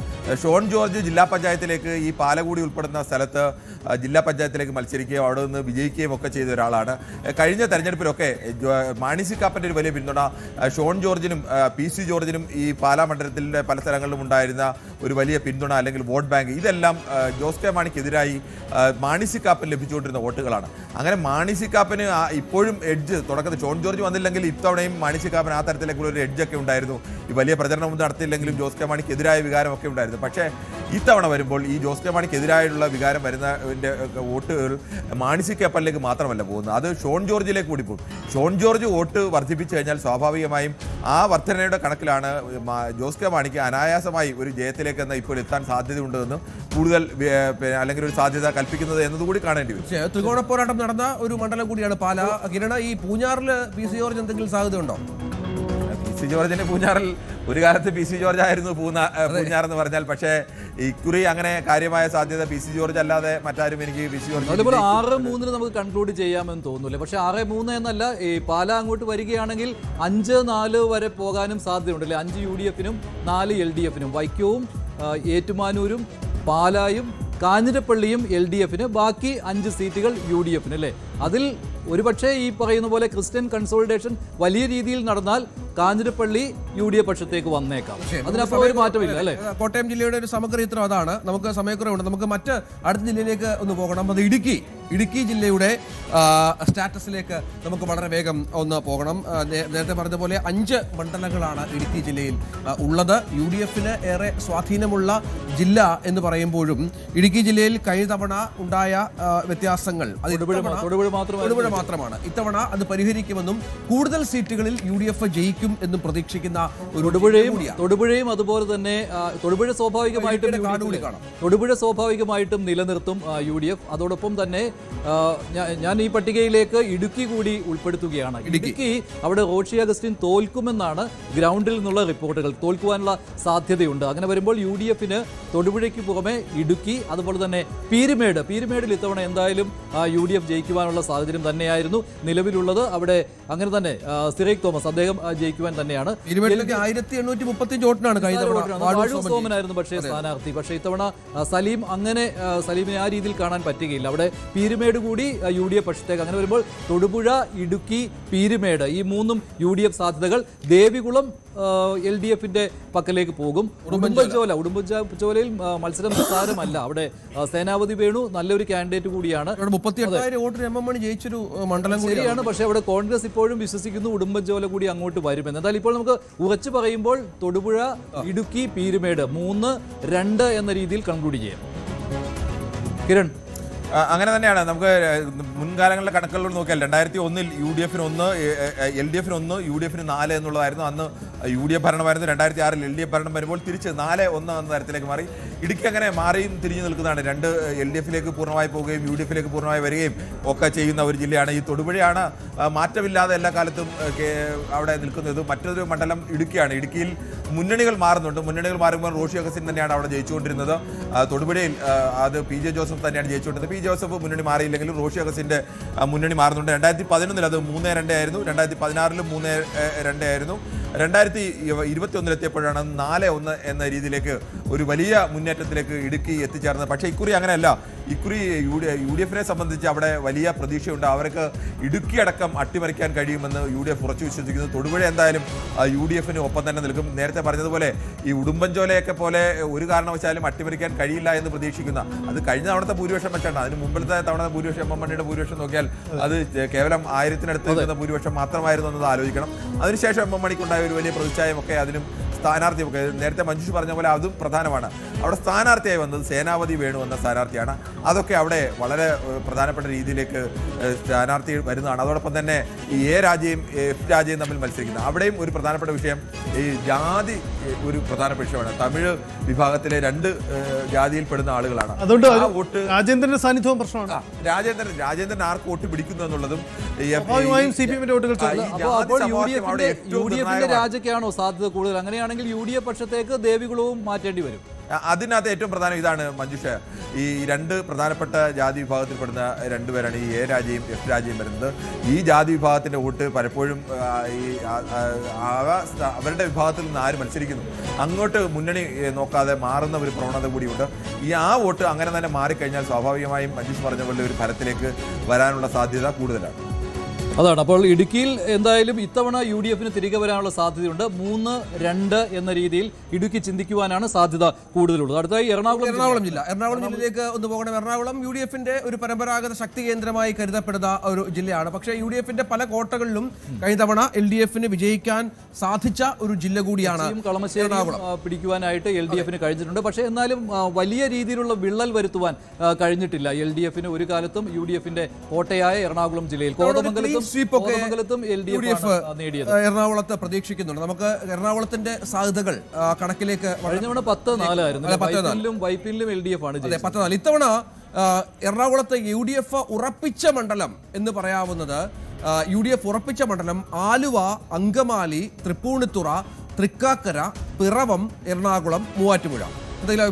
LDF ഉറപ്പിച്ചത് വൈപ്പിൻ മാത്രമേ ഇത്തവണ LDF പക്ഷത്ത് ഉണ്ടാവുകയുള്ളൂ. ബാക്കി എല്ലാ മണ്ഡലങ്ങളിലും UDF-ന് വ്യക്തമായ മേൽക്കൈയുണ്ടെന്നാണ് ഞാൻ പറയുന്നത്. ആലുവ, അങ്കമാലി, തൃപ്പൂണിത്തുറ, തൃക്കാക്കര, പിറവം, എറണാകുളം, മൂവാറ്റുപുഴ. അതോടൊപ്പം തന്നെ കോതമംഗലത്ത് തിരിച്ചു വരുവാനായിട്ട് UDF-ന് കഴിയും. പെരുമ്പാവൂർ, അവിടെ എൽദോസ് കുന്നപ്പള്ളി ഉയർത്തിയ റിബൽ പ്രശ്നമൊക്കെ ഉണ്ടായിരുന്നു. അതൊക്കെ പൂർണ്ണമായിട്ട് മാറ്റാൻ കഴിഞ്ഞിട്ടുണ്ട്. പെരുമ്പാവൂർ സ്വാഭാവികമായിട്ട് വരും. കൊച്ചിയിലാണ് ടൈറ്റ് ഫൈറ്റ് നടക്കുന്നത്. കൊച്ചിയിൽ അവിടെ KJ മാക്സി അവിടെ ജനകീയനായ ഒരു MLA ആണ്. അതുകൊണ്ട് മുഹമ്മദ് ഷിയാസിന് മറികടക്കാൻ കഴിയുമോ എന്ന കാര്യത്തിൽ ഒരു സംശയമുണ്ട്. പക്ഷേ അത് LDF-ന് ഉറപ്പിക്കുവാനും പറ്റില്ല. എന്തായാലും ഒന്നുകിൽ 12-2 അല്ലെങ്കിൽ 13-1 ഇതായിരിക്കും ഇത്തവണ UDF പക്ഷത്തേക്ക് എറണാകുളം ചിന്തിക്കുന്നത്. പിന്നെ ഒരു കാര്യം കൂടി, കളമശ്ശേരിയിൽ P രാജീവ് ഉറപ്പിച്ചിട്ടില്ല എന്നതാണ് മറ്റൊരു കാര്യം. കളമശ്ശേരിയിലും ടൈറ്റ് ഫൈറ്റ് ആണ്. ആലുവ സ്വാഭാവികമായിട്ടും UDF പക്ഷത്താണ് നിൽക്കുന്നത്. പറവൂര് UDF-ന്റെ പക്ഷത്ത് VD സതീശൻ ജയിക്കുന്നു. അങ്ങനെ വരുമ്പോൾ 11-3 വേണമെങ്കിൽ പറയാം. കാരണം കളമശ്ശേരിയും കൊച്ചിയും വൈപ്പിനും കിട്ടുകയാണെങ്കിൽ 11-3 അതല്ലെങ്കിൽ 12-2. ഏറ്റവും വലിയ പ്രകടനം UDF കാഴ്ചവെക്കുകയാണെങ്കിൽ 13-1 ആയിരിക്കും. വൈപ്പിൻ മാത്രമായിരിക്കും LDF പക്ഷത്തുണ്ടാവുക. കുന്നത്തുനാട് നമ്മളിവിടെ ചേർത്തിട്ടില്ലല്ലേ? കുന്നത്തുനാട് UDF-ന്റെ പക്ഷത്താണ്. കാരണം അവിടെ LDF സ്ഥാനാർത്ഥി തോൽവി സമ്മതിച്ചു കഴിഞ്ഞു. UDF-നെ സംബന്ധിച്ച് സമ്പൂർണ്ണ ആധിപത്യത്തിന് വേണ്ടി പരിശ്രമിക്കുന്ന ഒരു ജില്ലയാണ് എറണാകുളം ജില്ല, പ്രത്യേകിച്ച് പ്രതിപക്ഷ നേതാവിൻ്റെ ജില്ലയാണ്. LDF-നെ സംബന്ധിച്ച് എങ്ങനെയും കഴിഞ്ഞ തവണ ഒരു ഘട്ടത്തിലും LDF-ന് അങ്ങനെ ഒരു സമ്പൂർണ്ണ ആധിപത്യം 2006 ഒഴികെ മറ്റൊരു ഘട്ടത്തിലും അവിടെ ഒരു മേൽക്കൈ LDF-ന് നേടാൻ കഴിയാത്ത ജില്ലയാണ് എറണാകുളം. എറണാകുളത്തിന് കോൺഗ്രസ് സ്വഭാവം പരമ്പരാഗതമായി ഉള്ള ഒരു ജില്ല കൂടിയാണ്. അവിടെ എങ്ങനെയും 3-4 സീറ്റെങ്കിലും, ഈ പറയുന്നത് പോലെ 3 സീറ്റ് അല്ലെങ്കിൽ 4 സീറ്റെങ്കിലും പിടിച്ചു നിർത്തുക എന്നുള്ള ഒരു വലിയ പോരാട്ടത്തിലാണ് LDF നിൽക്കുന്നത്. LDF-നെ സംബന്ധിച്ചിടത്തോളം ഇപ്പോൾ ഈ വൈപ്പിനല്ലാതെ മറ്റൊരു മണ്ഡലവും അങ്ങനെ ഉറപ്പ് എന്ന് പറയാൻ കഴിയില്ല. പക്ഷേ അവർ പ്രതീക്ഷിക്കുന്ന മണ്ഡലം ഒക്കെ ഉണ്ട്. കളമശ്ശേരി അടക്കം അവർ ആ തരത്തിലേക്ക് ജോലി ചെയ്തിട്ടുണ്ട്. മന്ത്രി എന്ന നിലയ്ക്ക് P രാജീവിനുള്ള പ്രതിച്ഛായയും അദ്ദേഹം നടത്തിയ പ്രവർത്തനങ്ങളും ഒക്കെ കൊണ്ട് അത് വിജയിക്കാൻ കഴിയുമെന്നൊരു പ്രതീക്ഷയിലാണ് ഇപ്പോഴും. CPM-ന്റെ കണക്കൂട്ടൽ അങ്ങനെയാണ്. CPM-ന്റെ കണക്കൂട്ടലുകളനുസരിച്ച് ഒരു 4 സീറ്റ് വരെ അവിടെ പിടിച്ചു നിർത്താൻ കഴിയും, അല്ലെങ്കിൽ വിജയിക്കാൻ കഴിയും എന്നുള്ള പ്രതീക്ഷയുണ്ട്. അപ്പോഴും CPM ഒരിക്കലും എറണാകുളം ജില്ലയിൽ ഒരു ഭൂരിപക്ഷം അവർ ഒരിക്കലും പ്രതീക്ഷിക്കുന്നില്ല. പക്ഷേ നേരത്തെ നിങ്ങൾ സൂചിപ്പിച്ചതുപോലെ തന്നെ കോൺഗ്രസിൻ്റെ കണക്കാണ് ഏറ്റവും പ്രധാനം. കോൺഗ്രസിൻ്റെ സ്ഥാനാർത്ഥികൾ പല മണ്ഡലങ്ങളിലും ഒരു ഉദാഹരണം ഇപ്പോൾ മൂവാറ്റുപുഴ മണ്ഡലത്തെ സംബന്ധിച്ചിടത്തോളം മത്സരമുണ്ട് എന്നൊക്കെ പറഞ്ഞാലും അവിടെയൊന്നും ഒരു പരാജയം നമുക്ക് പ്രതീക്ഷിക്കാൻ കാണില്ല. അപ്പോൾ അതിപ്പോൾ തൃക്കാക്കരയായാലും അവിടെ മത്സരമുണ്ട്. പക്ഷേ ഉമാ തോമസ് തന്നെ വിജയിക്കാൻ തന്നെയാണ്. ഈ ഇത്തവണ ഈ എറണാകുളത്ത് നിർണായകമാവുന്ന ഒരു ഫാക്ടർ, അതായത് UDF-ന് നിലവിലുള്ള സ്റ്റാറ്റസിൽ തന്നെ വലിയ മജോറിറ്റി ഉണ്ട് ജില്ലയിൽ. അതിന് പുറമെ ആഡ് ചെയ്യാവുന്ന 2 മണ്ഡലങ്ങൾ അവർ ലക്ഷ്യം കാണുന്ന ഒന്ന് കൊച്ചിയും മറ്റൊന്നും വൈപ്പിനുമാണ്. ഇവിടെ രണ്ട് പൊളിറ്റിക്സ് വർക്ക് ചെയ്യാൻ സാധ്യത കോൺഗ്രസ് പയറ്റിയിട്ടുണ്ട്. മറ്റൊന്നുമല്ല, കൊച്ചിയിൽ ലത്തീൻ കാൻഡിഡേറ്റിനെ സഭ ആവശ്യപ്പെടുന്നു, കൊടുക്കുന്നില്ല. പകരം സതീശൻ്റെ വിശ്വസ്തന് ഷിയാസിനെ കളത്തിലിറക്കുന്നു. അതേസമയം വൈപ്പിനിൽ സഭ ആവശ്യപ്പെട്ടിട്ടില്ലെങ്കിലും അവിടെ ഒരു ലത്തീൻ ക്യാൻഡിഡേറ്റിനെ ഇട്ട് കൊടുക്കുന്നു. അങ്ങനെയാണ് ടോണി ചമ്മണി അവിടെ മത്സരിക്കുന്നത്.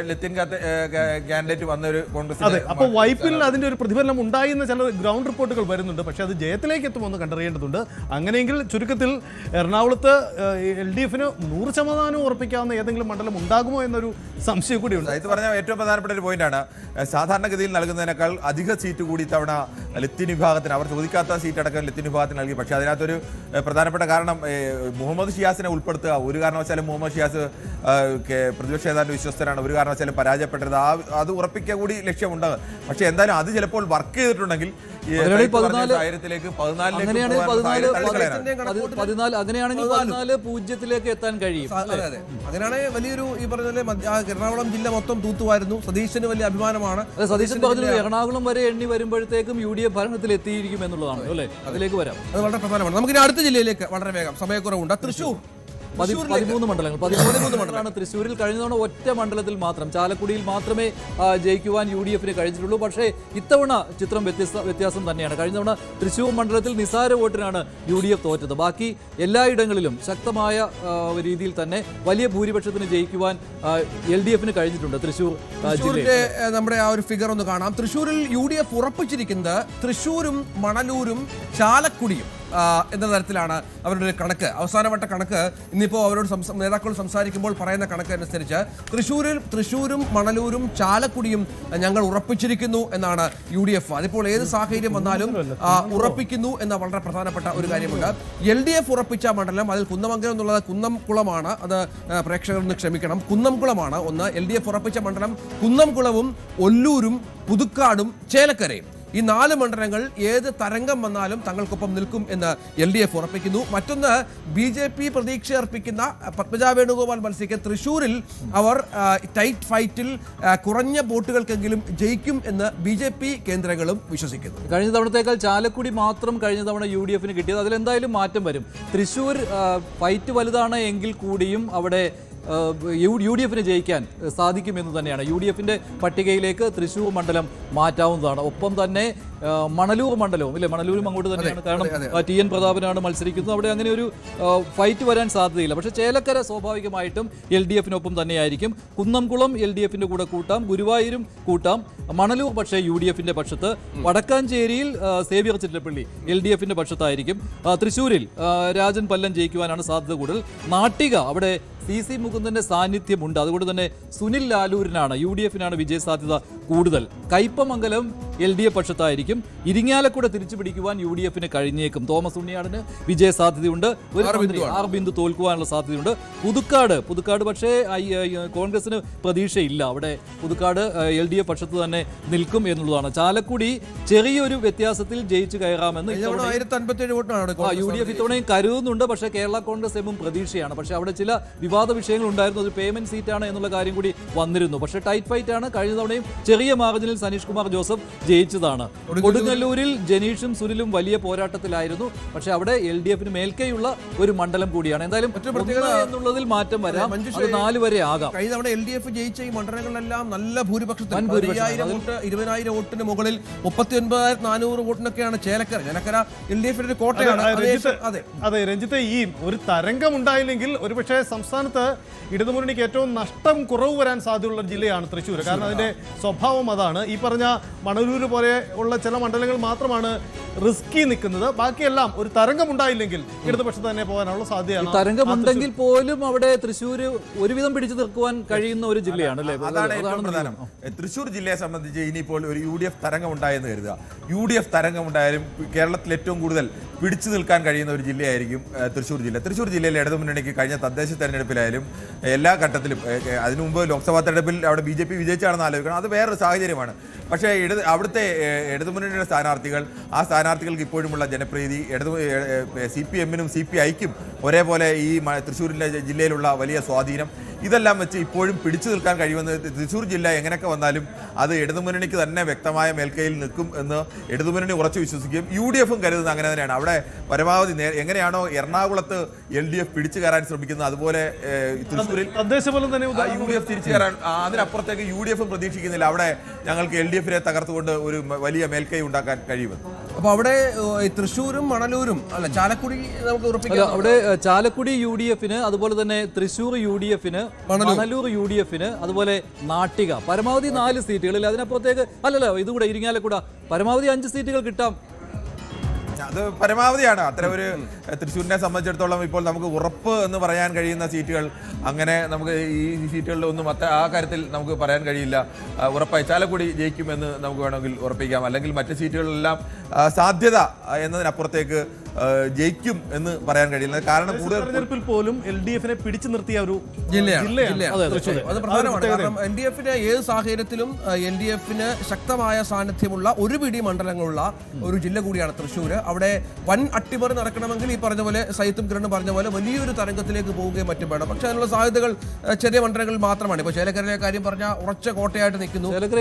കുന്നംകുളം ഉറച്ച കോട്ടയാണ്. ഗുരുവായൂരായാലും ഒക്കെ ഉറച്ച കോട്ടയായി അവിടെ നിൽക്കുന്ന മണ്ഡലങ്ങളാണ്. വലിയ ഭൂരിപക്ഷത്തിൽ കഴിഞ്ഞ തവണ ജയിച്ച പുതുക്കാട് അടക്കമുള്ള സ്ഥലങ്ങളിൽ വലിയ ഭൂരിപക്ഷത്തിന് CPM സ്ഥാനാർത്ഥികൾ ജയിച്ച മണ്ഡലമാണ്. അതുകൊണ്ട് തന്നെ തൃശ്ശൂരിലെ സാഹചര്യങ്ങൾ നേരത്തെ പറഞ്ഞ 2-3 സീറ്റുകളിൽ വ്യത്യാസം ഉണ്ടാകാൻ മാത്രമാണ് നമുക്ക് ഈ ഘട്ടത്തിൽ പറയാൻ സാധിക്കും. 9-4 എന്ന രീതിയിൽ അല്ലെങ്കിൽ ഒരു 8-5 എന്നുള്ള രീതിയിൽ പാലക്കാട്ടേക്ക് വളരെ പെട്ടെന്ന് പാലക്കാട് ജില്ലയിലേക്ക് പോകണം. ഈ പറഞ്ഞ തൃശ്ശൂർ പോലെ തന്നെ ഇടതുപക്ഷത്തിന് ഏറെ സ്വാധീനമുള്ള ഒരു ജില്ല തന്നെയാണ് പാലക്കാട്. സംശയമില്ല.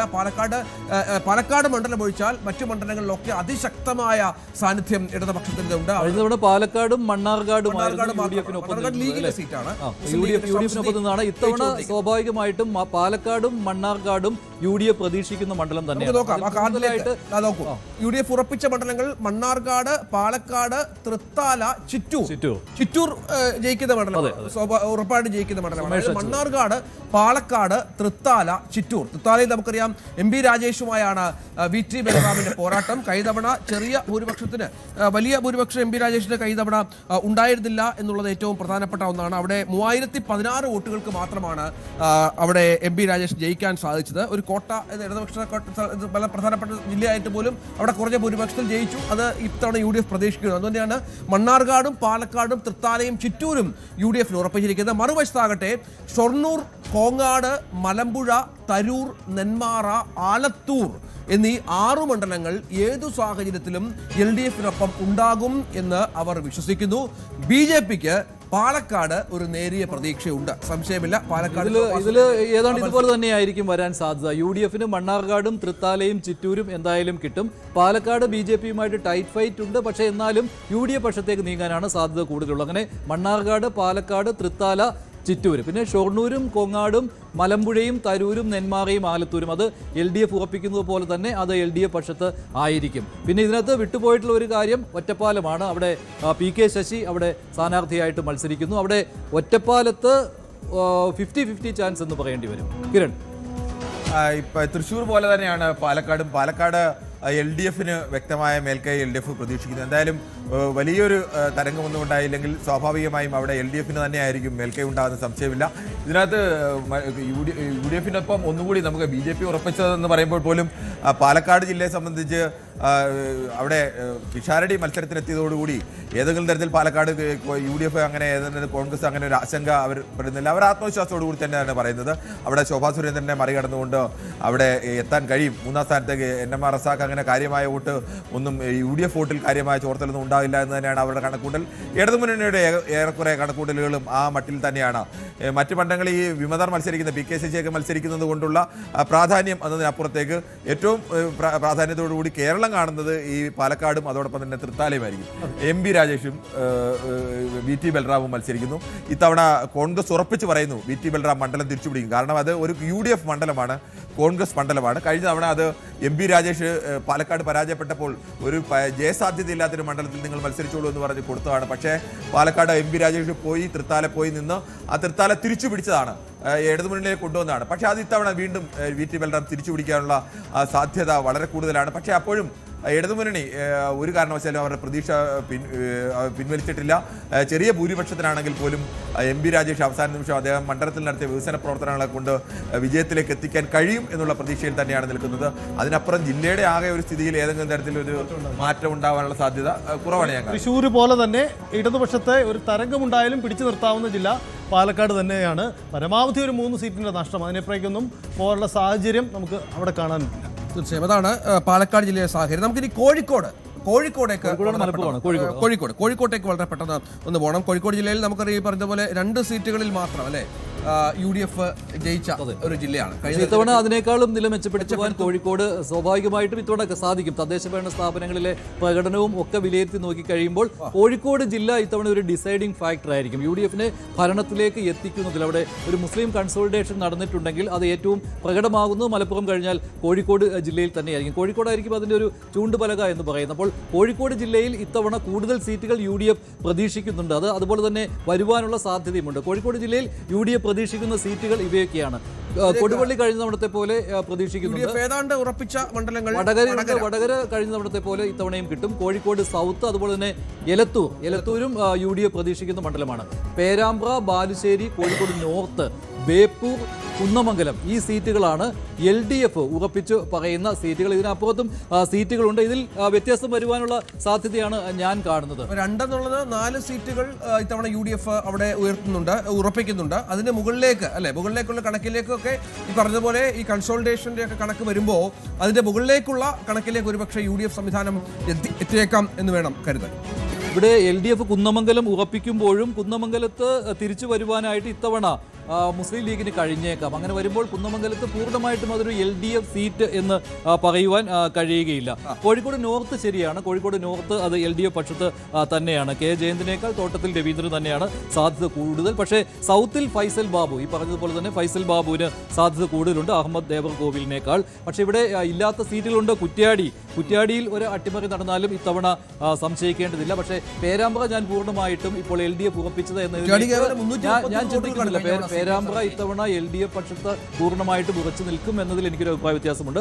UDFിലേക്ക് പോയാലും ഇത്തവണ UDF അത് തിരിച്ചു പിടിച്ചാലും അതിൽ അത്ഭുതപ്പെടേണ്ട കാര്യമില്ല. നാദാപുരവും കൊയിലാണ്ടിയും ഇത്തവണ UDFിന് ചാൻസ് ഉള്ള മണ്ഡലങ്ങളാണ്. അവിടെ ഇപ്പോൾ വർഷങ്ങളായിട്ട് അത് LDF പക്ഷത്താണെങ്കിൽ പോലും അഭിജിത്തും പ്രവീൺ കുമാറും ഇത്തവണ ഒരു അത്ഭുതം കാണിക്കുവാനുള്ള സാധ്യതയും ഞാൻ കാണുന്നു. ശരി കിരൺ, അത് UDFിനെ സംബന്ധിച്ച് കേരളത്തിൽ പരമ്പരാഗതമായിട്ടുണ്ടായിരുന്ന ഈ പറയുന്ന എറണാകുളമോ അല്ലെങ്കിൽ മലപ്പുറമോ അല്ലാതെ മറ്റേതെങ്കിലും ഒരു ജില്ല LDF കോട്ട പിടിച്ചെടുക്കാൻ കഴിയുമെന്നൊരു ജില്ലയിൽ പ്രതീക്ഷ ഉണ്ടെങ്കിൽ അത് കോഴിക്കോടാണ് ഏറ്റവും വലിയ ഒരു UDF ടാലിയിൽ ഒരു കുതിച്ചാട്ടം ഉണ്ടാക്കാൻ കഴിയുമെന്ന് പ്രതീക്ഷിക്കുന്നത്.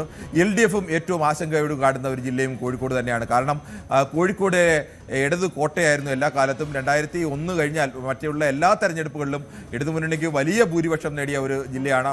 1-2 സീറ്റിനപ്പുറത്തേക്ക് കോൺഗ്രസ്സുകാരുടെ ഒരു P ശങ്കറിന് ശേഷം കോൺഗ്രസിന്റെ സീറ്റ് ഒരു കൈപ്പത്തി ചിഹ്നത്തിൽ ഒരാളെ ജയിപ്പിക്കാൻ പോലും കഴിഞ്ഞിട്ടില്ല. അത് ലീഗിന്റെ ആള് പാറക്കൽ അബ്ദുള്ളയൊക്കെ ജയിക്കുന്നത് ലീഗിന്റെ സ്ഥാനാർത്ഥികളാണ്. കോൺഗ്രസിന് ഒരു കാലത്ത് കോഴിക്കോട് ലോക്സഭയിലേക്ക് അനായാസം രാഘവൻ ജയിച്ചുകൊണ്ടിരിക്കുന്ന ഒരു സ്ഥലമാണ്. പക്ഷേ കോഴിക്കോട് വലിയ ശക്തി കേന്ദ്രമായിരുന്നു. കോൺഗ്രസ് പാർട്ടിക്കുള്ളിൽ വലിയ തരത്തിലുള്ള ഗ്രൂപ്പ് പോരാട്ടങ്ങളും തമ്മിൽ ദയവായി തുടരുക കിരണ സഹിത. ഇപ്പോൾ VD സതീശനും സുരേഷ് ഗോപിയും സംസാരിക്കുന്ന തത്സമയ തിരുവനന്തപുരത്താണ് എന്ന് വേണം കരുതാൻ. അദ്ദേഹം തിരുവനന്തപുരത്തേക്ക് സതീശൻ ഇന്ന് ഇപ്പോൾ ട്രെയിനിൽ എത്തിയെന്ന് വേണം കരുതാൻ. അതെ, കൊച്ചിയിൽ നിന്ന് തിരുവനന്തപുരത്തേക്ക് സതീശൻ എത്തുകയാണ്. അവിടെയാണ് റെയിൽവേ സ്റ്റേഷനിൽ വെച്ച് സുരേഷ് ഗോപിയുമായി സംസാരിക്കുന്നു. അവിടെ മുഹമ്മദ് ഷിയാസിനെ നമുക്ക് ദൃശ്യങ്ങളിൽ കാണാം. UDF പ്രവർത്തകരും സതീശനൊപ്പമുണ്ട്. നാളെ സതീശൻ ഈ സമയമാകുമ്പോൾ എന്തായിരിക്കും സതീശന്റെ ഇനിയുള്ള രാഷ്ട്രീയ ഭാവി എന്നുള്ളതടക്കം വളരെ പ്രധാനമാണ് എന്നുള്ളതാണ്. ഏറെ നിർണായകമായ ഒരു ദിവസം കൂടിയാണ്. ഈ രാത്രി ഒന്ന് ഇരുട്ടി വെളുത്തു കഴിയുമ്പോൾ ഈ സതീശനടക്കമുള്ള നേതാക്കന്മാരുടെ രാഷ്ട്രീയ ഭാവി നമുക്കറിയാം. UDF അധികാരത്തിൽ വന്നില്ല എങ്കിൽ വനവാസം എന്നൊക്കെ പ്രഖ്യാപിച്ച ഒരു നേതാവ് കൂടിയാണ് സതീശൻ. ഇപ്പോൾ സുരേഷ് ഗോപിയെ കണ്ടതിന് ശേഷം സതീശൻ മടങ്ങുന്നു. എറണാകുളം നോർത്ത് റെയിൽവേ സ്റ്റേഷനിൽ നിന്നുള്ള ദൃശ്യങ്ങളാണ്. അവിടെ വന്ദേ ഭാരത് ട്രെയിനിൽ എറണാകുളത്ത് നിന്ന് തിരുവനന്തപുരത്തേക്കുള്ള യാത്രയ്ക്കായി എത്തിയതാണ് VD സതീശൻ. അവിടെ വെച്ചാണ് സുരേഷ് ഗോപിയെ കണ്ടതും അവർ തമ്മിൽ കുശലാന്വേഷണം നടത്തിയതും. VD സതീശൻ വന്ദേ ഭാരതിൽ തിരുവനന്തപുരത്തേക്ക് തിരിച്ചിരിക്കുകയാണ്. അപ്പോൾ നമ്മൾ ഇനി പോകേണ്ട ജില്ല കോഴിക്കോട്. കോഴിക്കോട് കഴിഞ്ഞിട്ടില്ല. കോഴിക്കോട് കോഴിക്കോട് എന്തായാലും കിരൺ പറഞ്ഞതുപോലെ കോഴിക്കോട് പിടിക്കുവാൻ സാധിക്കുമെന്നുള്ളതാണ് UDF ക്യാമ്പിന്റെ ആത്മവിശ്വാസം. അവിടെ മുസ്ലിം സമുദായത്തിന്റെ ഒരു കൺസോളിഡേഷൻ UDFന് അനുകൂലമായി സംഭവിച്ചിട്ടുണ്ട് എന്നുള്ള വിലയിരുത്തലുണ്ട്. ഞാൻ അങ്ങനെ കരുതുകയാണ്. എന്തായാലും കോഴിക്കോട് കഴിഞ്ഞ തവണത്തെ പോലെ ഒന്നുമല്ല കാര്യങ്ങൾ. ഇപ്പോൾ എനിക്ക് തോന്നുന്നു മഞ്ജുഷ, അതിന് ഏറ്റവും പ്രധാനം കോഴിക്കോട് ജില്ല കോൺഗ്രസ് ഇല്ല. ഏറ്റവും കൂടുതൽ how many seats you are predicting that No, I think again, exit polls in our country have lots of problems, so I don't want to particularly rely on them, but they have all agreed with each other, which is amazing, unanimous conclusion. And also, frankly, all the experts, the journalists, the observers, political analysts from various parties whom I have spoken to since the 4th of April, they're all unanimous that this is going to be a UDF win. So it would be an astonishing result if it were not that kind of win. So I think we're here to see what comes in tomorrow morning, but I'm expecting by mid-morning it will be a very clear and convincing narrative in our. അപ്പോൾ ശശി തരൂര് മാധ്യമങ്ങളെ കാണുകയായിരുന്നു. നമുക്ക് കോഴിക്കോട് തുടരാം. കോഴിക്കോട് കിരൺ എത്ര സീറ്റുകൾ ഉറപ്പിക്കുന്നുണ്ട്? എത്ര വരെ ആകാം? 7-5 ആയിരിക്കും? 7-5 അല്ല 7-6 എന്നുള്ളതായിരിക്കുമോ? 6 സീറ്റുകൾ വരെയാണ് കോഴിക്കോട് UDF പ്രതീക്ഷ വെക്കുന്നത്. നേരത്തെ നമ്മൾ പറഞ്ഞല്ലോ, കോൺഗ്രസിനുള്ളിൽ വലിയ തോതിലുള്ള ഗ്രൂപ്പ് വഴക്കുകളും തൊഴുത്തിൽ കുത്തും എല്ലാം ഉണ്ടായിരുന്ന ഒരു ജില്ലയാണ് കോഴിക്കോട്. കോഴിക്കോട് ജില്ലയിൽ കോൺഗ്രസ് സംവിധാനം തന്നെ കഴിഞ്ഞ കുറച്ചു കാലമായി അവർ ശക്തിപ്പെടുത്തിയെടുത്തിട്ടുണ്ട്. ഈ പറയുന്ന തരത്തിലുള്ള വലിയ പുറത്തേക്ക് വരാതെ രീതിയിൽ പാർട്ടി ഐക്യത്തോട് കൊണ്ടുപോകാൻ കഴിഞ്ഞിട്ടുണ്ട്. DC പ്രസിഡന്റ് എന്ന നിലയ്ക്ക് പ്രവീൺ കുമാറിന് അക്കാര്യത്തിൽ അവിടെ ഏത് നേട്ടമുണ്ടായാലും അഭിമാനിക്കാൻ കഴിയുന്ന തരത്തിൽ തന്നെയാണ് കോഴിക്കോട് ഏറ്റവും കൂടുതൽ പ്രതീക്ഷ വെക്കുന്നതാണ്. അവർ കോൺഗ്രസിനെ സംബന്ധിച്ച് പൂജ്യത്തിൽ നിന്ന് ഈ തെരഞ്ഞെടുപ്പല്ല, കഴിഞ്ഞ 4-5 തെരഞ്ഞെടുപ്പുകളായി പൂജ്യത്തിൽ നിൽക്കുന്ന ഒരു സ്ഥലത്ത് നിന്നാണ് അവർ ഈ തവണ 4-5 സീറ്റുകളിലേക്ക് വിജയം പ്രതീക്ഷിക്കുന്നത്. കോൺഗ്രസിന്റെ സീറ്റുകൾ വിജയം പ്രതീക്ഷിക്കുന്നു. സ്വാഭാവികമായും ലീഗിന്റെ സീറ്റിൽ അവർ ഇത്തവണയും വിജയം ആവർത്തിക്കുമെന്ന്. അതിപ്പോൾ പേരാമ്പ്ര കൂടി ചിലപ്പോൾ വിജയം ആവർത്തിക്കുക. പേരാമ്പ്ര ഒരു കാരണവശാലും TP രാമകൃഷ്ണനെ പോലെ ഒരു സ്ഥാനാർത്ഥി പരാജയപ്പെടേണ്ടതേ അല്ല, അല്ലെങ്കിൽ അങ്ങനെ ഒരു ചർച്ച പോലും ഉണ്ടാവേണ്ടതല്ല. പക്ഷേ LDFന്റെ പ്രചരണത്തിൽ നിന്നുണ്ടായ ഗുരുതരമായ വീഴ്ചയിൽ നിന്നാണ്, അല്ലെങ്കിൽ അത്തരം ഒരു പ്രചരണത്തിൽ നിന്നാണ് അത് ചർച്ചയിലേക്ക് വരുന്നതും അവിടെ വലിയ ചർച്ചയാവുന്നതും ഫാത്തിമ തെഹ്ലിയ വലിയ തരത്തിലേക്ക് ഒരു മുന്നേറ്റം ഉണ്ടാകുന്നതും ഒക്കെ ചെയ്ത് അതടക്കം അവരിപ്പോൾ പ്രതീക്ഷിക്കുന്നു. ഈ കോഴിക്കോട് ഏറ്റവും വലിയ പൊളിറ്റിക്കൽ ഷിഫ്റ്റിന് ഇടവെച്ചത് വടകരയിൽ ഷാഫിയുടെ സാന്നിധ്യമാണ്. അതുണ്ടാക്കിയ ഒരു പുതിയ ഇക്വേഷൻസ് ഉണ്ട്. അതിന് പിന്നാലെ ഈ നിയമസഭാ തെരഞ്ഞെടുപ്പിൽ നടക്കാൻ സാധ്യതയുള്ള മുസ്ലിം കൺസോൾട്ടേഷൻ, ഇതും കൂടെ വരുമ്പോൾ കോഴിക്കോട് വലിയ സാധ്യത UDFനുണ്ട് എന്നതിൽ ആണ് ഇപ്പോഴുണ്ടാക്കുന്ന സാഹചര്യം. എന്തായാലും ഒരു ജില്ലയിൽ നിന്ന് UDFന് കൂടുതൽ സീറ്റുകൾ കഴിഞ്ഞ തെരഞ്ഞെടുപ്പിനേക്കാൾ സമാഹരിക്കാൻ കഴിയുന്ന ജില്ലയായി കോഴിക്കോട് മാറി. Vadakara UDF, Kuttiadi UDF, Nadapuram LDF, Koyilandy UDF, Perambra UDF, Balussery LDF, Elathur UDF, Kozhikode north LDF. കണക്കെടുപ്പ് UDFിലേക്ക് എത്ര ചേർക്കണോ? അല്ല, കോഴിക്കോട് സൗത്ത് സ്വാഭാവികമായിട്ടും UDF, Kozhikode north LDF, Beypore LDF, Kunnamangalam UDF, Koduvally UDF, Thiruvambady LDF. ഈ രീതിയിലായിരിക്കുമല്ലോ അല്ലേ? ഏറെക്കുറെ ഈ പറയുന്ന പോലെ എലത്തൂരിന്റെ കാര്യത്തിലാണ് നമുക്കൊരു ഉറപ്പ് പറയാം. ഏറെക്കുറെ ഈ സാധ്യതകൾ കൽപ്പിക്കുന്ന ഒരു തരത്തിൽ തന്നെയാണ് ഇപ്പോൾ മഞ്ജുഷ് പറഞ്ഞ ഇതൊക്കെ മണ്ഡലങ്ങളൊക്കെ തന്നെയും. എന്തു വന്നാലും UDFനെ സംബന്ധിച്ച് കോഴിക്കോട് ജില്ല നേട്ടമായിരിക്കും എന്നതിൽ യാതൊരു സംശയമില്ല. ഇനി അത് LDFനെ മറികടക്കാൻ ചിലപ്പോൾ കഴിഞ്ഞെന്നിരിക്കില്ല. അതാണ് കോഴിക്കോട്ടെ സാഹചര്യം. ഒരു വ്യത്യാസം UDF പ്രതീക്ഷിക്കുന്നുണ്ട്. കഴിഞ്ഞ തദ്ദേശ തെരഞ്ഞെടുപ്പിലും അത് പ്രതിഫലിച്ചിരുന്നു കോഴിക്കോട് ജില്ലയിൽ എന്നുള്ളത് പ്രധാനമാണ്. നമുക്ക് മലപ്പുറത്തേക്ക് ഒന്ന് പോകണം. ഈ LDFന്റെ പല ജില്ലകളിലെയും സാഹചര്യം പറഞ്ഞ പോലെ ഏത് കാറ്റടിച്ചാലും അങ്ങനെ കടപുഴകാത്ത, UDFനെ സംബന്ധിച്ചിടത്തോളം കടപുഴകാത്ത, ലീഗിന്റെ തോളിൽ ചാരി ലീഗിന്റെ കോണിയിൽ കയറി കോൺഗ്രസ് സംവിധാനം അടക്കം സഞ്ചരിക്കുന്നു.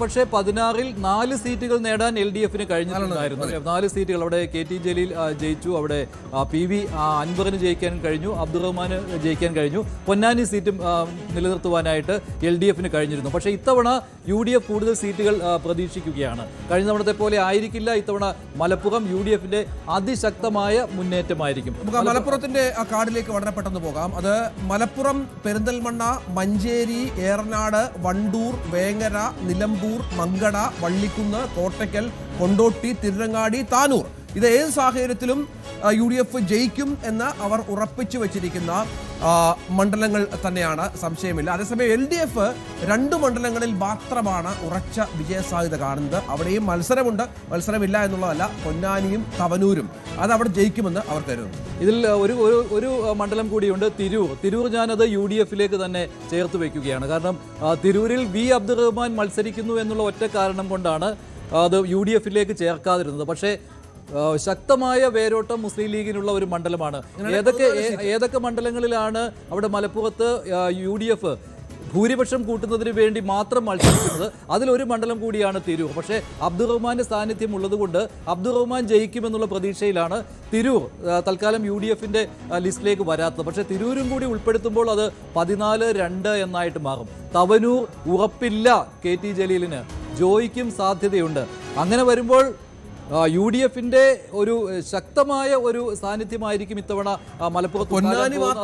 15-1 പോലും നൗഷാദ് അലിക്ക് ചിലപ്പോൾ കാലിടറിയേക്കും. അതിനപ്പുറം വരാനുള്ള ഈ രീതിയിൽ 15-1 ആകാനുള്ള സാധ്യത 17,000-ഓളം വോട്ടുകൾക്ക് പൊന്നാനിയിൽ കഴിഞ്ഞ CPM ജയിച്ച പൊന്നാനി നിലനിർത്തുവാനായിട്ട് LDFന് കഴിയും. ഒരു പക്ഷേ തവനൂരും, ഇപ്പോൾ താനൂര് കഴിഞ്ഞ തവണ നേടിയതാണ്, പക്ഷേ താനൂർ ഇത്തവണ ജയിക്കുവാനുള്ള സാധ്യത കാണുന്നില്ല. കഴിഞ്ഞ V അബ്ദുറഹ്മാന്റെ സാന്നിധ്യമാണ് താനൂരിൽ LDFനെ സഹായിച്ചത്. വളരെ പെട്ടെന്ന് കിരൺ സൈത്ത്, ഈ മലപ്പുറം ജില്ലയെ സംബന്ധിച്ചുള്ള പ്രത്യേകത, മലപ്പുറം ജില്ലയിൽ 2006 മാത്രമാണ് ഇടതുമുന്നണിക്ക് അവിടെ ഒരു മേൽക്കൈ ഉണ്ടാക്കാൻ കഴിഞ്ഞത്. അന്ന് PK കുഞ്ഞാലിക്കുട്ടി അടക്കമുള്ള ലീഗിന്റെ പ്രമുഖരടക്കം പാടെ വീണുപോകുന്ന അവസ്ഥയുണ്ടായി. മലപ്പുറം ജില്ലയിൽ വലിയൊരു ഷിഫ്റ്റ് ഇടതുമുന്നണിക്ക് അനുകൂലമായിട്ട് ഉണ്ടായി. ഈ പരമ്പരാഗതമായി ലീഗിന് വോട്ട് ചെയ്തുകൊണ്ടിരുന്ന മുസ്ലിം വിഭാഗത്തിൽ വലിയൊരു വിഭാഗം ആളുകൾ അത് ലീഗിനെ വിട്ട് ഇടതുമുന്നണിയിലേക്ക് വന്നു. അതിനുശേഷം 2009 തെരഞ്ഞെടുപ്പിൽ ഇവിടെ PDPയെ കൂട്ടുപിടിച്ച് CPIയുടെ സീറ്റ് മാറ്റി PDPയെ കൂട്ടുപിടിച്ച് PDP സ്ഥാനാർത്ഥി രണ്ടത്താണി അവിടെ സ്ഥാനാർത്ഥിയായി വരുന്നു. ഇതോടുകൂടി വീണ്ടും ചിത്രം ലീഗിന് അനുകൂലമായി തന്നെ മാറുന്നു. പിന്നീട് ഒരിക്കൽ പോലും ഇടതുമുന്നണിക്ക് മലപ്പുറം ജില്ലയിൽ അങ്ങനെ ഒരു കാര്യമായ കടന്നുകയറ്റം ഉണ്ടാക്കാൻ കഴിഞ്ഞിട്ടില്ല എന്നുള്ളതാണ്. ലീഗിനെ സംബന്ധിച്ച് ഇത്തവണയും അങ്ങനെ കാര്യമായ 1-2 സീറ്റുകളിലേക്ക് പറയുന്നതിനപ്പുറത്തേക്ക്, പരമാവധി പോയാൽ 3 സീറ്റ്, അതിനപ്പുറത്തേക്ക് മത്സരം തന്നെ ഇല്ല എന്ന് തന്നെ നമുക്ക് പറയേണ്ടി വരും. മറ്റേതെങ്കിലും ഒരു സ്ഥലത്ത് ലീഗിന്റെ സ്ഥാനാർത്ഥികൾക്ക് അങ്ങനെ കാര്യമായ ഒരു വെല്ലുവിളി തന്നെ ഇല്ല. ഈ 3 സീറ്റ് മാത്രമാണ് ഒരു കടുത്ത മത്സരമെങ്കിലും നേരിടുന്നത്, അല്ലെങ്കിൽ ഇടതുമുന്നണിക്ക് ആ തരത്തിൽ പ്രതീക്ഷയുള്ളൂ. അതിനപ്പുറത്തേക്ക് പോകാനുള്ള സാധ്യത വലിയ മുന്നേറ്റമാണ് ഉണ്ടായാലും 3+ ചിലപ്പോൾ 1 വരെ വരാം. അതിനപ്പുറത്തേക്ക് എന്തായാലും ഇടതുമുന്നണിക്ക് വരാൻ യാതൊരു സാധ്യതയും മലപ്പുറം ജില്ലയിൽ ഞാൻ കാണുന്നില്ല. ഒപ്പം ഒരു കൗതുകമുള്ള ഒരു കാര്യം കൂടി, ഒരു പക്ഷേ സംസ്ഥാനത്ത് ഇത്തവണ ഏറ്റവും ഭൂരിപക്ഷം ഉണ്ടാവുന്ന സ്ഥാനാർത്ഥി PK കുഞ്ഞാലിക്കുട്ടി ആവാനുള്ള സാധ്യതയുണ്ട്. അത് മലപ്പുറത്ത് നിന്നായിരിക്കുമെന്ന പ്രത്യേകതയുണ്ട്. അദ്ദേഹത്തിന്റെ മണ്ഡലം മാറ്റം പോലും ആ ഒരു ലക്ഷ്യത്തോടെയാണെന്ന് പറയുന്നു. അങ്ങനെയെങ്കിൽ ഇത്തവണ റെക്കോർഡ് അടിക്കാൻ പോകുന്ന ഒരു പക്ഷേ കുഞ്ഞാലിക്കുട്ടി ആവാം. അങ്ങനെയെങ്കിൽ അത് മലപ്പുറത്ത് തന്നെ ഉണ്ടാവാനാണ്. തിരൂരിൽ ഒരു പ്രവചനം നടത്തുന്നുണ്ടോ സൈത്ത്? എന്താണ് തിരൂർ അബ്ദുൾ റഹ്മാനെ സംബന്ധിച്ച് രാഷ്ട്രീയ ഭാവി പോലും ചോദ്യം ചെയ്യപ്പെടുന്ന ഒന്നായി ഈ തീരുമാനം മാറുമോ എന്നതാണ് പ്രധാനപ്പെട്ട കാര്യം. അതുകൊണ്ട് ഒരിക്കലും ഉറപ്പിച്ച സീറ്റായി മാറ്റാൻ കഴിയില്ല. ഇടതുപക്ഷത്തെ സംബന്ധിച്ച് ഇഞ്ചോടിഞ്ച് പോര് നടന്ന ഇടമാണ്. അതുകൊണ്ട് സാധ്യതകൾ നമുക്ക് പ്രവചിക്കാൻ കഴിയുന്നതിനും അപ്പുറമാണ്. അവിടെ ഒരുപക്ഷെ 15-1 ഒരു കണക്കാണ് ഞാൻ കൂടുതൽ സാധ്യതയാണ്. അബ്ദുൾ റഹ്മാൻ ചോദിച്ചു വാങ്ങിയതാണ് ഇത് എന്ന് കൂടി വേണമെങ്കിൽ പറയേണ്ടി വരും. ശരിയാണ്, 15-1 ആയിരിക്കും. പൊന്നാനി മാത്രം വാങ്ങിയതാണ് ഇത്. തിരൂരിൽ അബ്ദുറഹ്മാൻ ജയിക്കില്ല. തിരൂരിൽ അബ്ദുറഹ്മാൻ ജയിക്കുവാനുള്ള ഒരു സാഹചര്യവും നിലവിലില്ല. താനൂരിൽ നിന്ന് അദ്ദേഹം തിരൂരിൽ വന്നെന്ന് വെച്ചും അതിലൊരു മാറ്റവും സംഭവിക്കാൻ പോകുന്നില്ല. അങ്ങനെ താനൂരും നഷ്ടപ്പെടും. 15-1 എന്ന കണക്കിലേക്ക് നമുക്കൊരു ഫൈനലായിട്ട് നമുക്ക് വളരെ പെട്ടെന്ന് കണ്ണൂർ ഡിസ്ട്രിക്റ്റിലേക്ക്, വയനാടുണ്ട്. നമുക്ക് കണ്ണൂർ കഴിഞ്ഞിട്ട് വയനാട്ടിലേക്ക് ഒന്ന് പോകാം. കണ്ണൂർ ജില്ലയുടെ സാഹചര്യങ്ങളിലേക്ക് ഒന്ന് പോകണം. കണ്ണൂരിൽ നേരത്തെ പറഞ്ഞ പോലെ പയ്യന്നൂരിലും തളിപ്പറമ്പിലും ഒക്കെ CPM വലിയ വിമത പോരാട്ടങ്ങൾ, ആലപ്പുഴ ജില്ലയിലെ അമ്പലപ്പുഴയുടെ കാര്യം പറഞ്ഞ പോലെ ഫേസ് ചെയ്യുന്ന ഒരു ജില്ല കൂടിയാണ്. പക്ഷേ ഉറച്ച കോട്ടയാണ് കണ്ണൂർ ജില്ല എന്ന് CPMനെ സംബന്ധിച്ചിടത്തോളം. നമുക്ക് LDFന് കണ്ണൂർ ജില്ലയിലെ നമ്മൾ UDF ഉറപ്പിച്ച മണ്ഡലങ്ങൾ എന്നുള്ളത് 3 എണ്ണമാണ്. അത് കണ്ണൂരും ഇരിക്കൂറും പേരാവൂരും. കണ്ണൂർ, ഇരിക്കൂർ, പേരാവൂർ എന്നീ മണ്ഡലങ്ങൾ UDF ഏത് സാഹചര്യത്തിലും ഉറപ്പിക്കുന്നു. കണ്ണൂർ കഴിഞ്ഞ LDFനൊപ്പമായിരുന്നു, പക്ഷേ ഇത്തവണ അവിടെ ജയിക്കാൻ സാധിക്കുമെന്ന് അവർ വിശ്വസിക്കുന്നു. പയ്യന്നൂർ, കല്യാശ്ശേരി, ധർമ്മടം, മട്ടന്നൂർ, തളിപ്പറമ്പ്, തലശ്ശേരി എന്നീ 6 മണ്ഡലങ്ങൾ ഏത് സാഹചര്യത്തിലും എത്ര തരംഗമുണ്ടായാലും തങ്ങൾക്കൊപ്പം നിൽക്കും എന്ന് LDFും ഉറപ്പിക്കുന്നു. ഇതിനകത്ത് ശരിയാണ്, പയ്യന്നൂർ, കല്യാശ്ശേരി, ധർമ്മടം, മട്ടന്നൂർ, തളിപ്പറമ്പ്, തലശ്ശേരി, ഇതിൽ ഞാൻ അഴീക്കോട് കൂടി ചേർക്കുകയാണ്. അഴീക്കോടും LDF ഉറപ്പിച്ച ഒരു മണ്ഡലം തന്നെയാണ്. അഴീക്കോടിൽ ഇത്തവണ ഒരു നല്ല മത്സരം നടന്നു. പക്ഷേ അട്ടിമറിക്ക് സാധ്യതയില്ല. സുമേഷ് അവിടെ ശക്തനായ ഒരു സ്ഥാനാർത്ഥി തന്നെയാണ് അല്ലേ. മാത്രമല്ല സുമേഷ് MLA എന്ന രീതിയിലും സുമേഷ് നല്ല പ്രവർത്തനം അഴീക്കോട് നടന്നിട്ടുണ്ട്. അപ്പോൾ അഴീക്കോട് കൂടി ഞാൻ LDFന്റെ പക്ഷത്തേക്ക് വെക്കുകയാണ്. കണ്ണൂരും ഇരിക്കൂരും പേരാവൂരും UDFന്റെ ശക്തി കേന്ദ്രങ്ങളാണ്. അതിനോടൊപ്പം കഴിഞ്ഞ തവണ നഷ്ടപ്പെട്ട കണ്ണൂർ കൂടി ഇത്തവണ തിരിച്ചു പിടിക്കുവാൻ കഴിയും. പിന്നെ ഇതിനകത്ത് നമ്മൾ ഉൾപ്പെടുത്താതിരുന്നത് കൂത്തുപറമ്പാണ്. കൂത്തുപറമ്പിൽ ലീഗിന്റെ ജയന്തി രാജനും സാധ്യതയുണ്ട് എന്നതുകൊണ്ടാണ് അത്. പക്ഷെ തൽക്കാലം അത് LDF പക്ഷത്തേക്ക് വയ്ക്കുവാൻ ഞാൻ ആഗ്രഹിക്കുകയാണ്. എന്തായാലും UDF 3 അല്ലേ, UDF 3 മണ്ഡലങ്ങൾ ഉറപ്പിക്കുന്നു. കണ്ണൂരും ഇരിക്കൂറും പേരാവൂരും 6 മണ്ഡലങ്ങളിൽ LDF ഏത് സാഹചര്യത്തിലും അവർ ജയിക്കുമെന്ന് അവരുടെ കണക്കിൽ ഉറപ്പിച്ചിരിക്കുന്നു. 8-3 അല്ലേ. അതെ, സൈത്ത് കിരൺ, ഇതിനകത്ത് കാര്യമായ രീതിയിൽ ഇടതുമുന്നണിക്ക് ഏതെങ്കിലും തരത്തിൽ ഏറ്റവും വെല്ലുവിളി വരേണ്ട ഒരു ജില്ലയാണ് കണ്ണൂർ. കാരണം കണ്ണൂരിൽ നിന്നാണ് പാർട്ടിയുടെ ഒരു ജില്ലാ സെക്രട്ടേറിയറ്റ് അംഗം, വേറെ ഒരു സുധാകരനെ മാറ്റി നിർത്തിയാൽ പാർട്ടിയുടെ ഏറ്റവും തലപ്പത്തിരിക്കുന്ന ഒരു ജില്ലയുടെ സെക്രട്ടേറിയറ്റ് അംഗമായ ഒരാൾ മറുപക്ഷത്തേക്ക് പോയി സ്ഥാനാർത്ഥിയാവുന്നു. ജില്ലാ കമ്മിറ്റി അംഗം പരസ്യമായി പാർട്ടിക്കെതിരെ അഴിമതി ആരോപണം, അതിന് രക്താക്ഷി ഫണ്ടിലടക്കം അഴിമതി ആരോപണം ഉന്നയിച്ചുകൊണ്ട് മറുപക്ഷത്തേക്ക് പോകുന്നു. ഇതെല്ലാം കണ്ണൂരിൽ നിന്നാണെന്ന് ആലോചിക്കണം. പക്ഷേ അപ്പോഴും കണ്ണൂരിൽ ഏതെങ്കിലും തരത്തിൽ ഒരു വലിയ വെല്ലുവിളി അല്ലെങ്കിൽ UDFന്റെ ഒരു വലിയ നേട്ടമുണ്ടാക്കാൻ കഴിയുമെന്ന് പ്രതീക്ഷ. ഈ പറയുന്നതൊക്കെ തന്നെയാണ് കണ്ണൂർ, ഇരിക്കൂർ, പേരാവൂരിനെ സംബന്ധിച്ചിടത്തോളം അത് അങ്ങനെ അങ്ങ് ഉറപ്പിക്കാമെന്ന് നമുക്കിപ്പോഴും പറയാൻ കഴിയില്ല. പേരാവൂരിൽ UDF ഉറപ്പായി വിജയം കാണുന്നു എന്നതുപോലെ തന്നെ LDFും ഉറപ്പായി. പക്ഷേ കിരൺ, ഞാൻ അതിനോട് വിയോജിക്കുകയാണ് കേട്ടോ. പേരാവൂർ സണ്ണി ജോസഫ് തന്നെ ജയിക്കും. KK ശൈലജ കരുത്തുറ്റ ഒരു സ്ഥാനാർത്ഥിയാണ്, ജയിക്കണമെന്ന് നമ്മളെല്ലാവരും ആഗ്രഹിക്കുന്ന ഒരു സ്ഥാനാർത്ഥിയുമാണ്. പക്ഷേ പേരാവൂരിൽ സണ്ണി ജോസഫിനോട് ജയിക്കുവാൻ കഴിയില്ല. അത് UDFന്റെ ഒരു ഉറച്ച സീറ്റാണ്. ഗ്രൗണ്ട് റിപ്പോർട്ട് അത് തന്നെയാണ്. പേരാവൂരിൽ സണ്ണി ജോസഫിന് തന്നെയാണ് സാധ്യത. KK ശൈലജ ഇത്തോടെ നിയമസഭ കാണും. മഞ്ജുഷ, അതിന് തന്നെയാണ് കൂടുതൽ സാധ്യതയുള്ളത്. അതിൽ ഞാൻ വിയോജിക്കുന്നില്ല. പക്ഷേ പേരാവൂർ ഒരു കാരണവശാലും UDFന്റെ ഉറച്ച സീറ്റാണെന്ന് പറയാൻ കഴിയില്ല. KK ശൈലജ ജയിച്ചിട്ടുള്ള സീറ്റാണ്. സണ്ണി ജോസഫിന് പരാജയപ്പെട്ടത്, പിന്നീട് പരാജയപ്പെടുന്നത് 3000 വോട്ടിനാണ് എന്നൊക്കെ ആലോചിക്കണം. സണ്ണി ജോസഫിന് ഒരിക്കലും ഒരു വമ്പൻ മാർജിനിൽ അവിടെ വിജയിക്കാൻ കഴിഞ്ഞിട്ടില്ല. കഴിഞ്ഞ തവണയും സണ്ണി ജോസഫ് ചെറിയ മാർജിനിൽ മാത്രമാണ് വിജയിച്ചത്. ഇത്തവണ ഒരു UDF അനുകൂല തരംഗം കൂടി ഉണ്ടെങ്കിൽ അതിൽ കൂടുതൽ വിജയിക്കാനുള്ള സാധ്യത അത് തള്ളിക്കളയാൻ നമുക്കാവില്ല. അവിടെ തന്നെയാണ് മേൽക്കൈയുള്ളത്, അതിൽ സംശയവുമില്ല. ഈ കഴിഞ്ഞ തവണത്തേക്കാൾ വ്യത്യസ്തമായി സണ്ണി ജോസഫ് ഇപ്പോൾ ഒരു സംസ്ഥാന താരമാണ്. കാരണം KPCC പ്രസിഡന്റ് എന്ന സ്ഥാനമുള്ളത് കൊണ്ട് തന്നെ ആ ഒരു മുഖത്തിൽ കൂടിയാണ് അദ്ദേഹം മത്സരിക്കുന്നത്. മന്ത്രിസ്ഥാനം ഉറപ്പുള്ള, എന്തായാലും UDF വന്നാൽ മന്ത്രിസ്ഥാനം ഉറപ്പുള്ള ഒരു ഇത് സണ്ണി ജോസഫിന് കഴിഞ്ഞ തവണ വരെ അതില്ലായിരുന്നു. അതെ, ഈ നമ്മൾ ആരും പെടുത്താത്ത കൂത്തുപറമ്പ് ഇത്തവണ UDFന് അനുകൂലമായ റിസൾട്ട് അവിടെ ഉണ്ടായാൽ അവർ വളരെ കൗതുകം കൂടിയുണ്ട്. കാരണം ജയന്തി രാജൻ എന്ന് പറയുന്ന ഒരു മുസ്ലിം ലീഗിലെ ഒരു മുസ്ലിം അല്ലാത്ത ഒരു MLA അവിടുന്ന് ഉണ്ടാകുന്നു എന്നൊരു വളരെ കൗതുകം കൂടി അതിൻ്റെ അകത്തുണ്ട്. അപ്പം ലീഗിന്റെ ആ പരീക്ഷണം വലിയ വിജയമാണ് എന്ന രീതിയിൽ പോലും ചർച്ച ചെയ്യപ്പെട്ടേക്കാം. പയ്യന്നൂരിലും തളിപ്പറമ്പിലും ഒക്കെയുള്ള ഈ വിമത പോരാട്ടങ്ങൾ ഒരു തരത്തിലും CPMനെ അവിടെ ബാധിക്കാൻ ഇടയില്ല. അപ്പോൾ കൂത്തുപറമ്പ് UDF പക്ഷത്തേക്ക് പോകാനും സാധ്യതയുണ്ട് അല്ലേ. കൂത്തുപറമ്പില് ജയന്തി രാജൻ ജയിക്കാനുള്ള സാധ്യതയുണ്ട്. ആദ്യം രഞ്ജിത്ത് പറഞ്ഞതനുസരിച്ച് ഈ പയ്യന്നൂരിലെ അവിടുത്തെ വിമതർ എന്ന് പറയുന്ന ആ മണ്ഡലം ജയിക്കൂ, ആ മണ്ഡലത്തിൽ ഏതെങ്കിലും തരത്തിൽ ഇവർക്ക് രണ്ടുപേർക്കും ചിലപ്പോൾ ഭൂരിപക്ഷം കുറയ്ക്കാൻ കഴിഞ്ഞേക്കും. അതിനപ്പുറം LDFനെ പരാജയപ്പെടുത്താൻ കഴിയില്ല. പക്ഷെ അവർ കേരളത്തിൽ ആകെ ഉണ്ടാക്കിയ ഇമ്പാക്ട് എന്ന് പറയുന്നത് അത് അതിലുമൊക്കെ എത്രയോ വലുതാണ്. അതുകൊണ്ട് ആ മണ്ഡലം വിജയിച്ചു എന്ന് കരുതി അവരെ തള്ളിക്കളയാൻ കഴിയും. കിരൺ ആദ്യം പറഞ്ഞാണ് ഏറ്റവും പ്രധാനപ്പെട്ട കാര്യം. അദ്ദേഹം കണ്ണൂർ ജില്ലയല്ല മറ്റൊരു ജില്ലയിലാണ് ഇത് സംഭവിക്കുന്നതെങ്കിൽ ആ ജില്ലയിൽ അമ്പാടെ തകർന്നു പോകുന്ന സാഹചര്യം ഉണ്ടായേനെ. സംഘടനാ മികവിൽ അത്രത്തോളം ഉറച്ച കോട്ടയാണ് കണ്ണൂരിനെ സംബന്ധിച്ചിടത്തോളം, അത്രത്തോളം ഉറച്ച കോട്ടയാണ് കണ്ണൂർ ജില്ല. പക്ഷേ അവിടെ രണ്ട് വിമത സ്വരങ്ങൾ പാർട്ടിയെ സംബന്ധിച്ചിടത്തോളം മറ്റ് കൗതുകം കൂടി ഞാൻ വേണമെങ്കിൽ പറയാം. ഈ ആകെ കണ്ണൂർ ജില്ലയിൽ 5 സീറ്റുകൾ പരാജയപ്പെട്ടത് 2011 മാത്രമാണ്. 2011 ഒന്നാം VS സർക്കാരിന്റെ അടുത്ത വീണ്ടും ഒരു മത്സരത്തിലേക്ക് വരുന്നു. ആ ഒരു തെരഞ്ഞെടുപ്പ് അല്ലാതെ UDF ജയിക്കുമ്പോഴും LDF ജയിക്കുമ്പോഴും ഒക്കെ LDFനെ സംബന്ധിച്ച് അത്തരത്തിലൊരു പരാജയം കഴിഞ്ഞ ഒരു 25 വർഷത്തിനിടയിൽ ഉണ്ടായിട്ടില്ലാത്ത ഒരു ജില്ല കൂടിയാണ്. ആ പരാജയം എന്തായാലും അങ്ങനെ ഒരു അതുകൊണ്ട് ഒരു ഭരണം നഷ്ടപ്പെട്ടു പോകുന്ന അവസ്ഥയിലേക്ക് അങ്ങനെ വരുമ്പോൾ അഴീക്കോടാണ് ഈ UDF പക്ഷത്തേക്ക് ചേർത്ത് വെക്കാൻ പറ്റുന്നത് അല്ലെ. കൂത്തുപറമ്പും അഴീക്കോടുമാണ് അല്ലെ. അങ്ങനെ വരുമ്പോൾ പരമാവധി 5 സീറ്റുകൾ അല്ലെ. അത് നേരത്തെ മജീഷ് പറഞ്ഞ പോലെ സുമേഷ് എന്ന് പറയുന്നത് പാർട്ടിക്ക് അതീതമായി അവിടെ ഒരു സ്വാധീനമുള്ള ഏറ്റവും സാധാരണക്കാർക്കൊപ്പം നിൽക്കുന്ന അങ്ങനെ ഒരു സുമേഷിന് ഒരു വ്യക്തിപരമായ സ്വാധീനമുണ്ട്.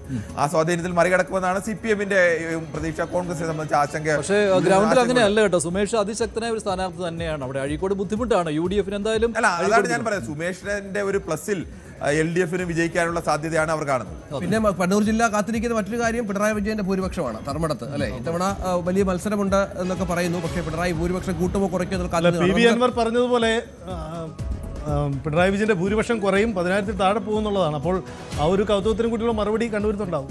പിണറായി വിജയനെ സംബന്ധിച്ചിടത്തോളം ഭൂരിപക്ഷം കുറഞ്ഞാൽ പോലും അത് വിജയിക്കും എന്നുള്ള കാര്യത്തിൽ ലോകത്ത് ആർക്കും യാതൊരു സംശയമില്ല. പക്ഷേ ഭൂരിപക്ഷം കുറഞ്ഞാൽ ഈ പറയുന്ന പോലെ 10,000 15,000 ഒക്കെയാണ് പിണറായി വിജയൻ ഭൂരിപക്ഷം വരുന്നെങ്കിൽ പോലും അത് ഒരു തരത്തിൽ പറഞ്ഞാൽ വലിയ നാണക്കേട് കൂടിയാണ്. തോൽവിക്ക് സമാനമായ നാണക്കേട്.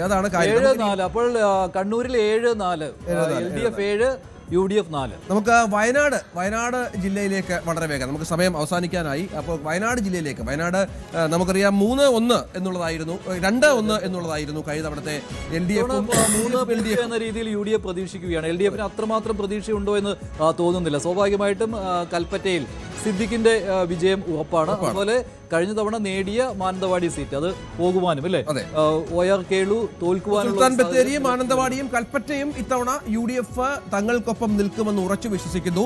LDFനൊപ്പം ഉണ്ടായിരുന്ന മാനന്തവാടി, അവിടെ OR കേളു മന്ത്രിയാണ്, ന്യൂനപക്ഷ വകുപ്പ് മന്ത്രിയാണ്. OR കേളുവിന് പരാജയം സംഭവിക്കുമെന്ന് UDF കേന്ദ്രങ്ങൾ. അത് നമ്മൾ ഈ പറഞ്ഞ പോലെ LDFും മാനന്തവാടിയുമായി ബന്ധപ്പെട്ട് അവർക്കും ആശങ്കയുണ്ട്. അവരുടെ കണക്കിലും മാനന്തവാടി ഇല്ല എന്നുള്ളത് ഏറ്റവും പ്രധാനപ്പെട്ട ഒന്നാണ്. അപ്പോൾ വയനാട് ജില്ലയിൽ 1 സീറ്റ്, 3 സീറ്റിൽ 1 സീറ്റ് കൂടി UDF പക്ഷത്തേക്ക്. വയനാട് ക്ലീൻ സ്വീപ്പ് നടത്തിയിട്ടുള്ളവരാണ് UDF. കിരൺ, ഇത്തവണ അതായിരിക്കുമല്ലോ 3-0 വയനാട്. അങ്ങനെ വേണമെങ്കിൽ സാധ്യതയുള്ള ഒരു ജില്ല തന്നെയാണ്. അക്കാര്യത്തിൽ എന്തായാലും ഇപ്പോൾ കൽപ്പറ്റയിൽ T സിദ്ദിഖിന്റെ വിജയത്തിൽ യാതൊരുവിധ സംശയവും ആർക്കും എവിടെയുമില്ല. സുൽത്താൻ ബത്തേരിയിലും IC ബാലകൃഷ്ണ വിജയത്തിലും അങ്ങനെ കാര്യമായ സംശയമില്ല.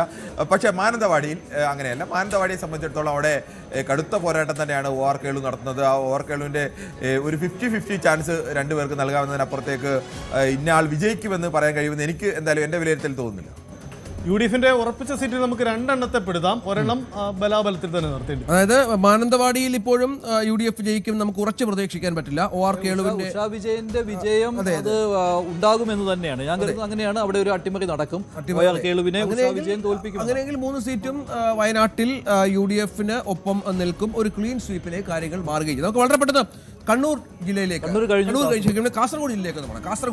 കാസർഗോഡും ഇടതുപക്ഷത്തിന്റെ ഉറച്ച കോട്ട, മൂന്നോളം സീറ്റുകളെങ്കിലും ഇടതുപക്ഷത്തിന്റെ ഉറച്ച കോട്ട. ഏത് സാഹചര്യത്തിലും ഇടതുപക്ഷം ജയിക്കും എന്ന് കരുതുന്ന 3 സീറ്റുകളുണ്ട്. 2 ഇടത്ത് നല്ല മത്സരം UDF ഉണ്ട്.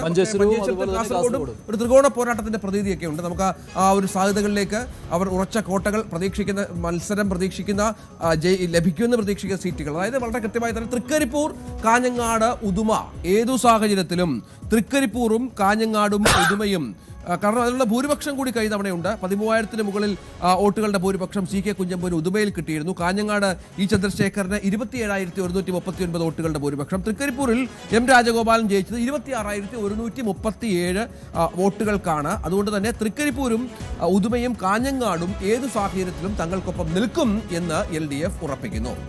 UDF ഉറപ്പിക്കുന്നതാകട്ടെ കാസർഗോഡും മഞ്ചേശ്വരവുമാണ്. കാസർഗോട്ടും മഞ്ചേശ്വരത്തും ഇത്തവണ UDF കഴിഞ്ഞ തവണ UDFനൊപ്പം നിന്ന മണ്ഡലങ്ങളാണ്. ഇത്തവണയും ഉണ്ടാകുമെന്ന് പ്രതീക്ഷിക്കുന്നു. പക്ഷേ അപ്പോഴും K സുരേന്ദ്രനോട് മത്സരിക്കുന്നു. BJPയും തങ്ങളുടെ കോട്ടയിൽ ഉറപ്പിക്കുന്ന മണ്ഡലത്തിൽ മഞ്ചേശ്വരം വരുന്നു എന്നുള്ളത് കാസർഗോട്ടെ ഈ മഞ്ചേശ്വരം മണ്ഡലത്തിലെ ഒരു പ്രാധാന്യമാണ്. ഇതിൽ മാറ്റം വരാൻ സാധ്യതയില്ല. തൃക്കരിപ്പൂർ ഇത്തവണ സന്ദീപ് വാര്യർ ശക്തമായ മത്സരം കാഴ്ചവെച്ചു എങ്കിൽ പോലും അവിടെ VPP മുസ്തഫയെ മറികടക്കുവാൻ സന്ദീപ് വാര്യർക്ക് കഴിയുമെന്ന് എനിക്ക് തോന്നുന്നില്ല. തൃക്കരിപ്പൂർ LDFനൊപ്പം തന്നെ നിൽക്കും. ഉദുമയും ആ രീതിയിൽ തന്നെയാണ്. ഉദുമയും LDFനൊപ്പം തന്നെയായിരിക്കും. കാഞ്ഞങ്ങാടും LDFനൊപ്പം തന്നെ നിൽക്കുവാൻ അതിൽ മാറ്റമുണ്ടാകാൻ വഴിയില്ല. ഗോവിന്ദൻ പള്ളിക്കാപ്പിൽ കാഞ്ഞങ്ങാട് നിൽക്കുന്നു. ഉദുമയിൽ CH കുഞ്ഞമ്പുവാണ് ഇത്തവണ LDF. ഇവർ രണ്ടുപേരും വിജയിക്കുവാൻ തന്നെയാണ്. അങ്ങനെ തൃക്കരിപ്പൂർ, കാഞ്ഞങ്ങാട്, ഉദുമ LDFന്, UDFന് കാസർഗോഡും മഞ്ചേശ്വരം. അത് മഞ്ചേശ്വരത്ത് AKM അഷ്റഫും K സുരേന്ദ്രനും തമ്മിലുള്ള മത്സരമാണ്. അവിടെ കഴിഞ്ഞ 2 തെരഞ്ഞെടുപ്പിലും വളരെ നേരിയ മാർജിനിലാണ് K സുരേന്ദ്രൻ തോറ്റത്. ഇത്തവണയും പക്ഷേ സാഹചര്യം കൂടുതൽ അനുകൂലം AKM അഷ്റഫിന് തന്നെയാണ്. ടൈറ്റ് ഫൈറ്റ് ആണ് എങ്കിൽ പോലും. കാസർഗോഡ് കലക്ടർ മായിൻ ഹാജി അല്ലേ, അദ്ദേഹത്തിന് തന്നെയാണ്. അവിടെ രണ്ടാമത് BJP ആണ് കാസർഗോഡ്. മഞ്ചേശ്വരം പോലെ തന്നെ കാസർഗോഡും പ്രതീക്ഷിക്കുന്നുണ്ട് BJP ഇത്തവണ. കഴിഞ്ഞ തവണ 50,000 വോട്ടുകൾ ശ്രീകാന്തിന് കിട്ടിയതാണ്. അതിന് മുൻപത്തെ തെരഞ്ഞെടുപ്പിൽ 58,000 വോട്ട് നേടിയതാണ് BJP കാസർഗോഡ്.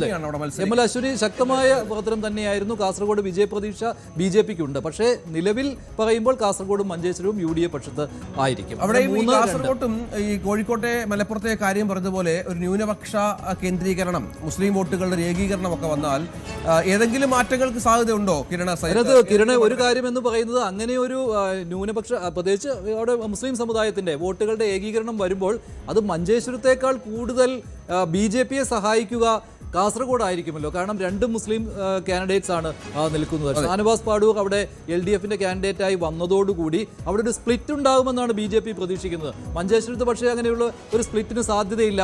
അവിടെ മുസ്ലിം വോട്ടുകളുടെ ഏകീകരണം AK അഷ്റഫിന് ഉണ്ടാകും. അവിടെ സുരേന്ദ്രൻ അപ്പോൾ സാധ്യത കുറയും. പക്ഷേ അശ്വിനിക്ക് അങ്ങനെയല്ല, കാസർഗോഡ് മറിച്ചാണ് വരുന്നത്. അങ്ങനെ ഒരു എനിക്ക് അങ്ങനെ ഒരു വിലയിരുത്തലുണ്ട് കേട്ടോ. മഞ്ജുഷ, അവസാന സമയത്ത് അത്തരം ചില വിലയിരുത്തലുകൾ BJPയുടെ ഭാഗത്ത് നിന്ന് വന്നിട്ടുണ്ട്.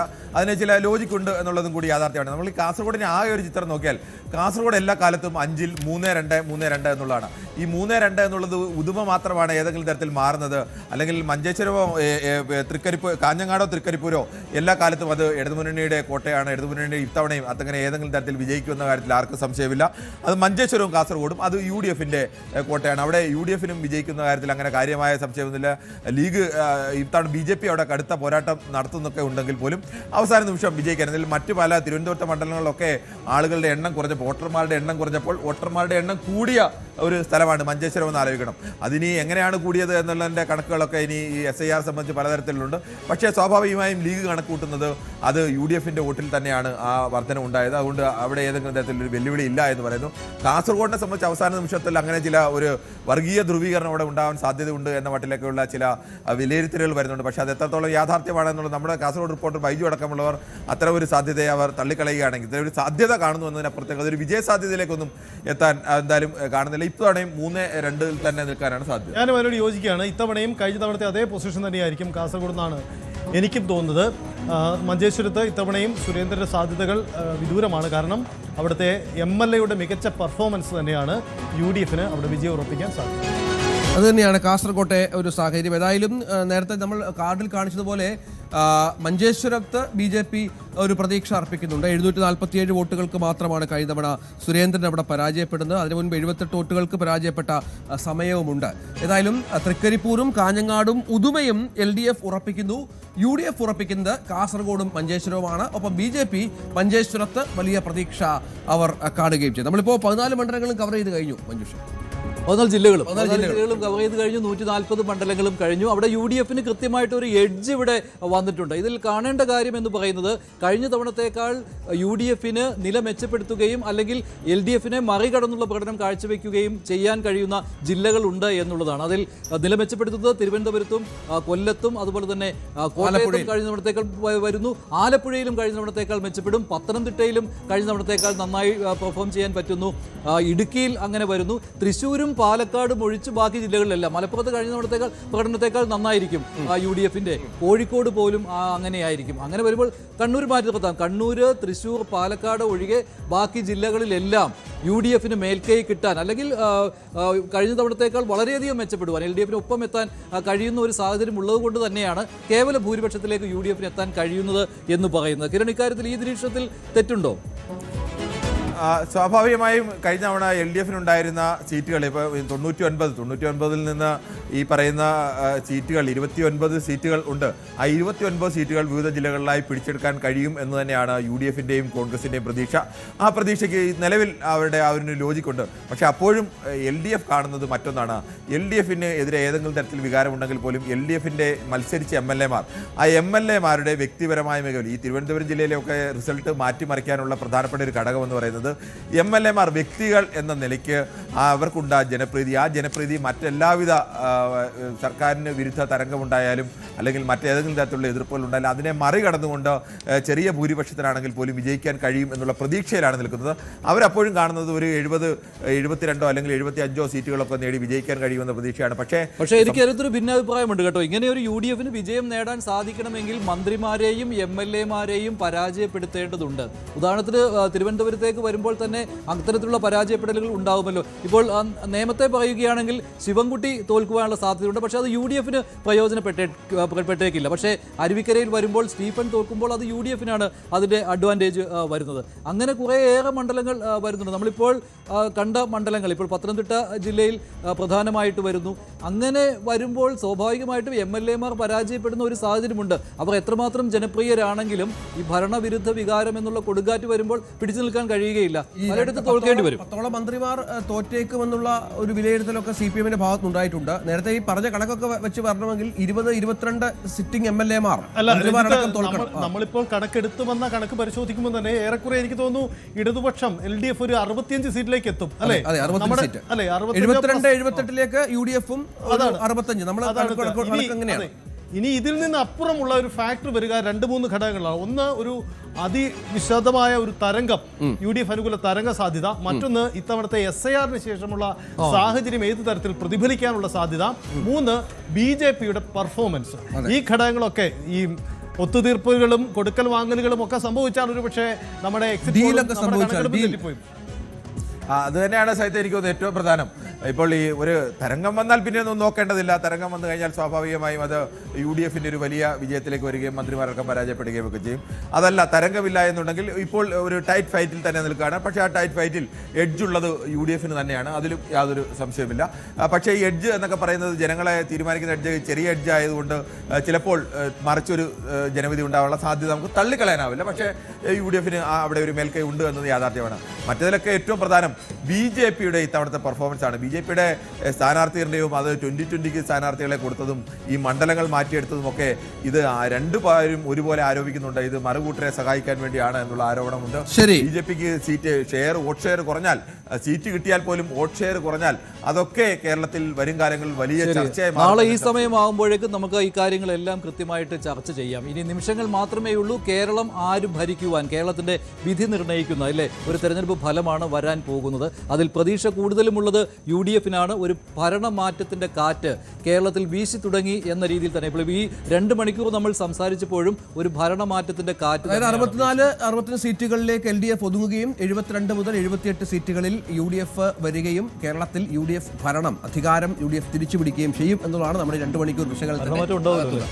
ഭരണമാറ്റം ഉണ്ടാകുവാനുള്ള സാധ്യതയാണ് ഇപ്പോൾ കാണുന്നത്. കിരണും സജിത്തും ഞാനും മഞ്ജുഷും 2 മണിക്കൂർ നിങ്ങൾക്കൊപ്പം ഉണ്ടായിരുന്നു. നമുക്കിനി കാത്തിരുന്ന് കാണാം. നാളെ രാവിലെ 6 മണി മുതൽ തത്സമയം News 18-ൽ എല്ലാ വിശകലനങ്ങളും ഉണ്ടാകും.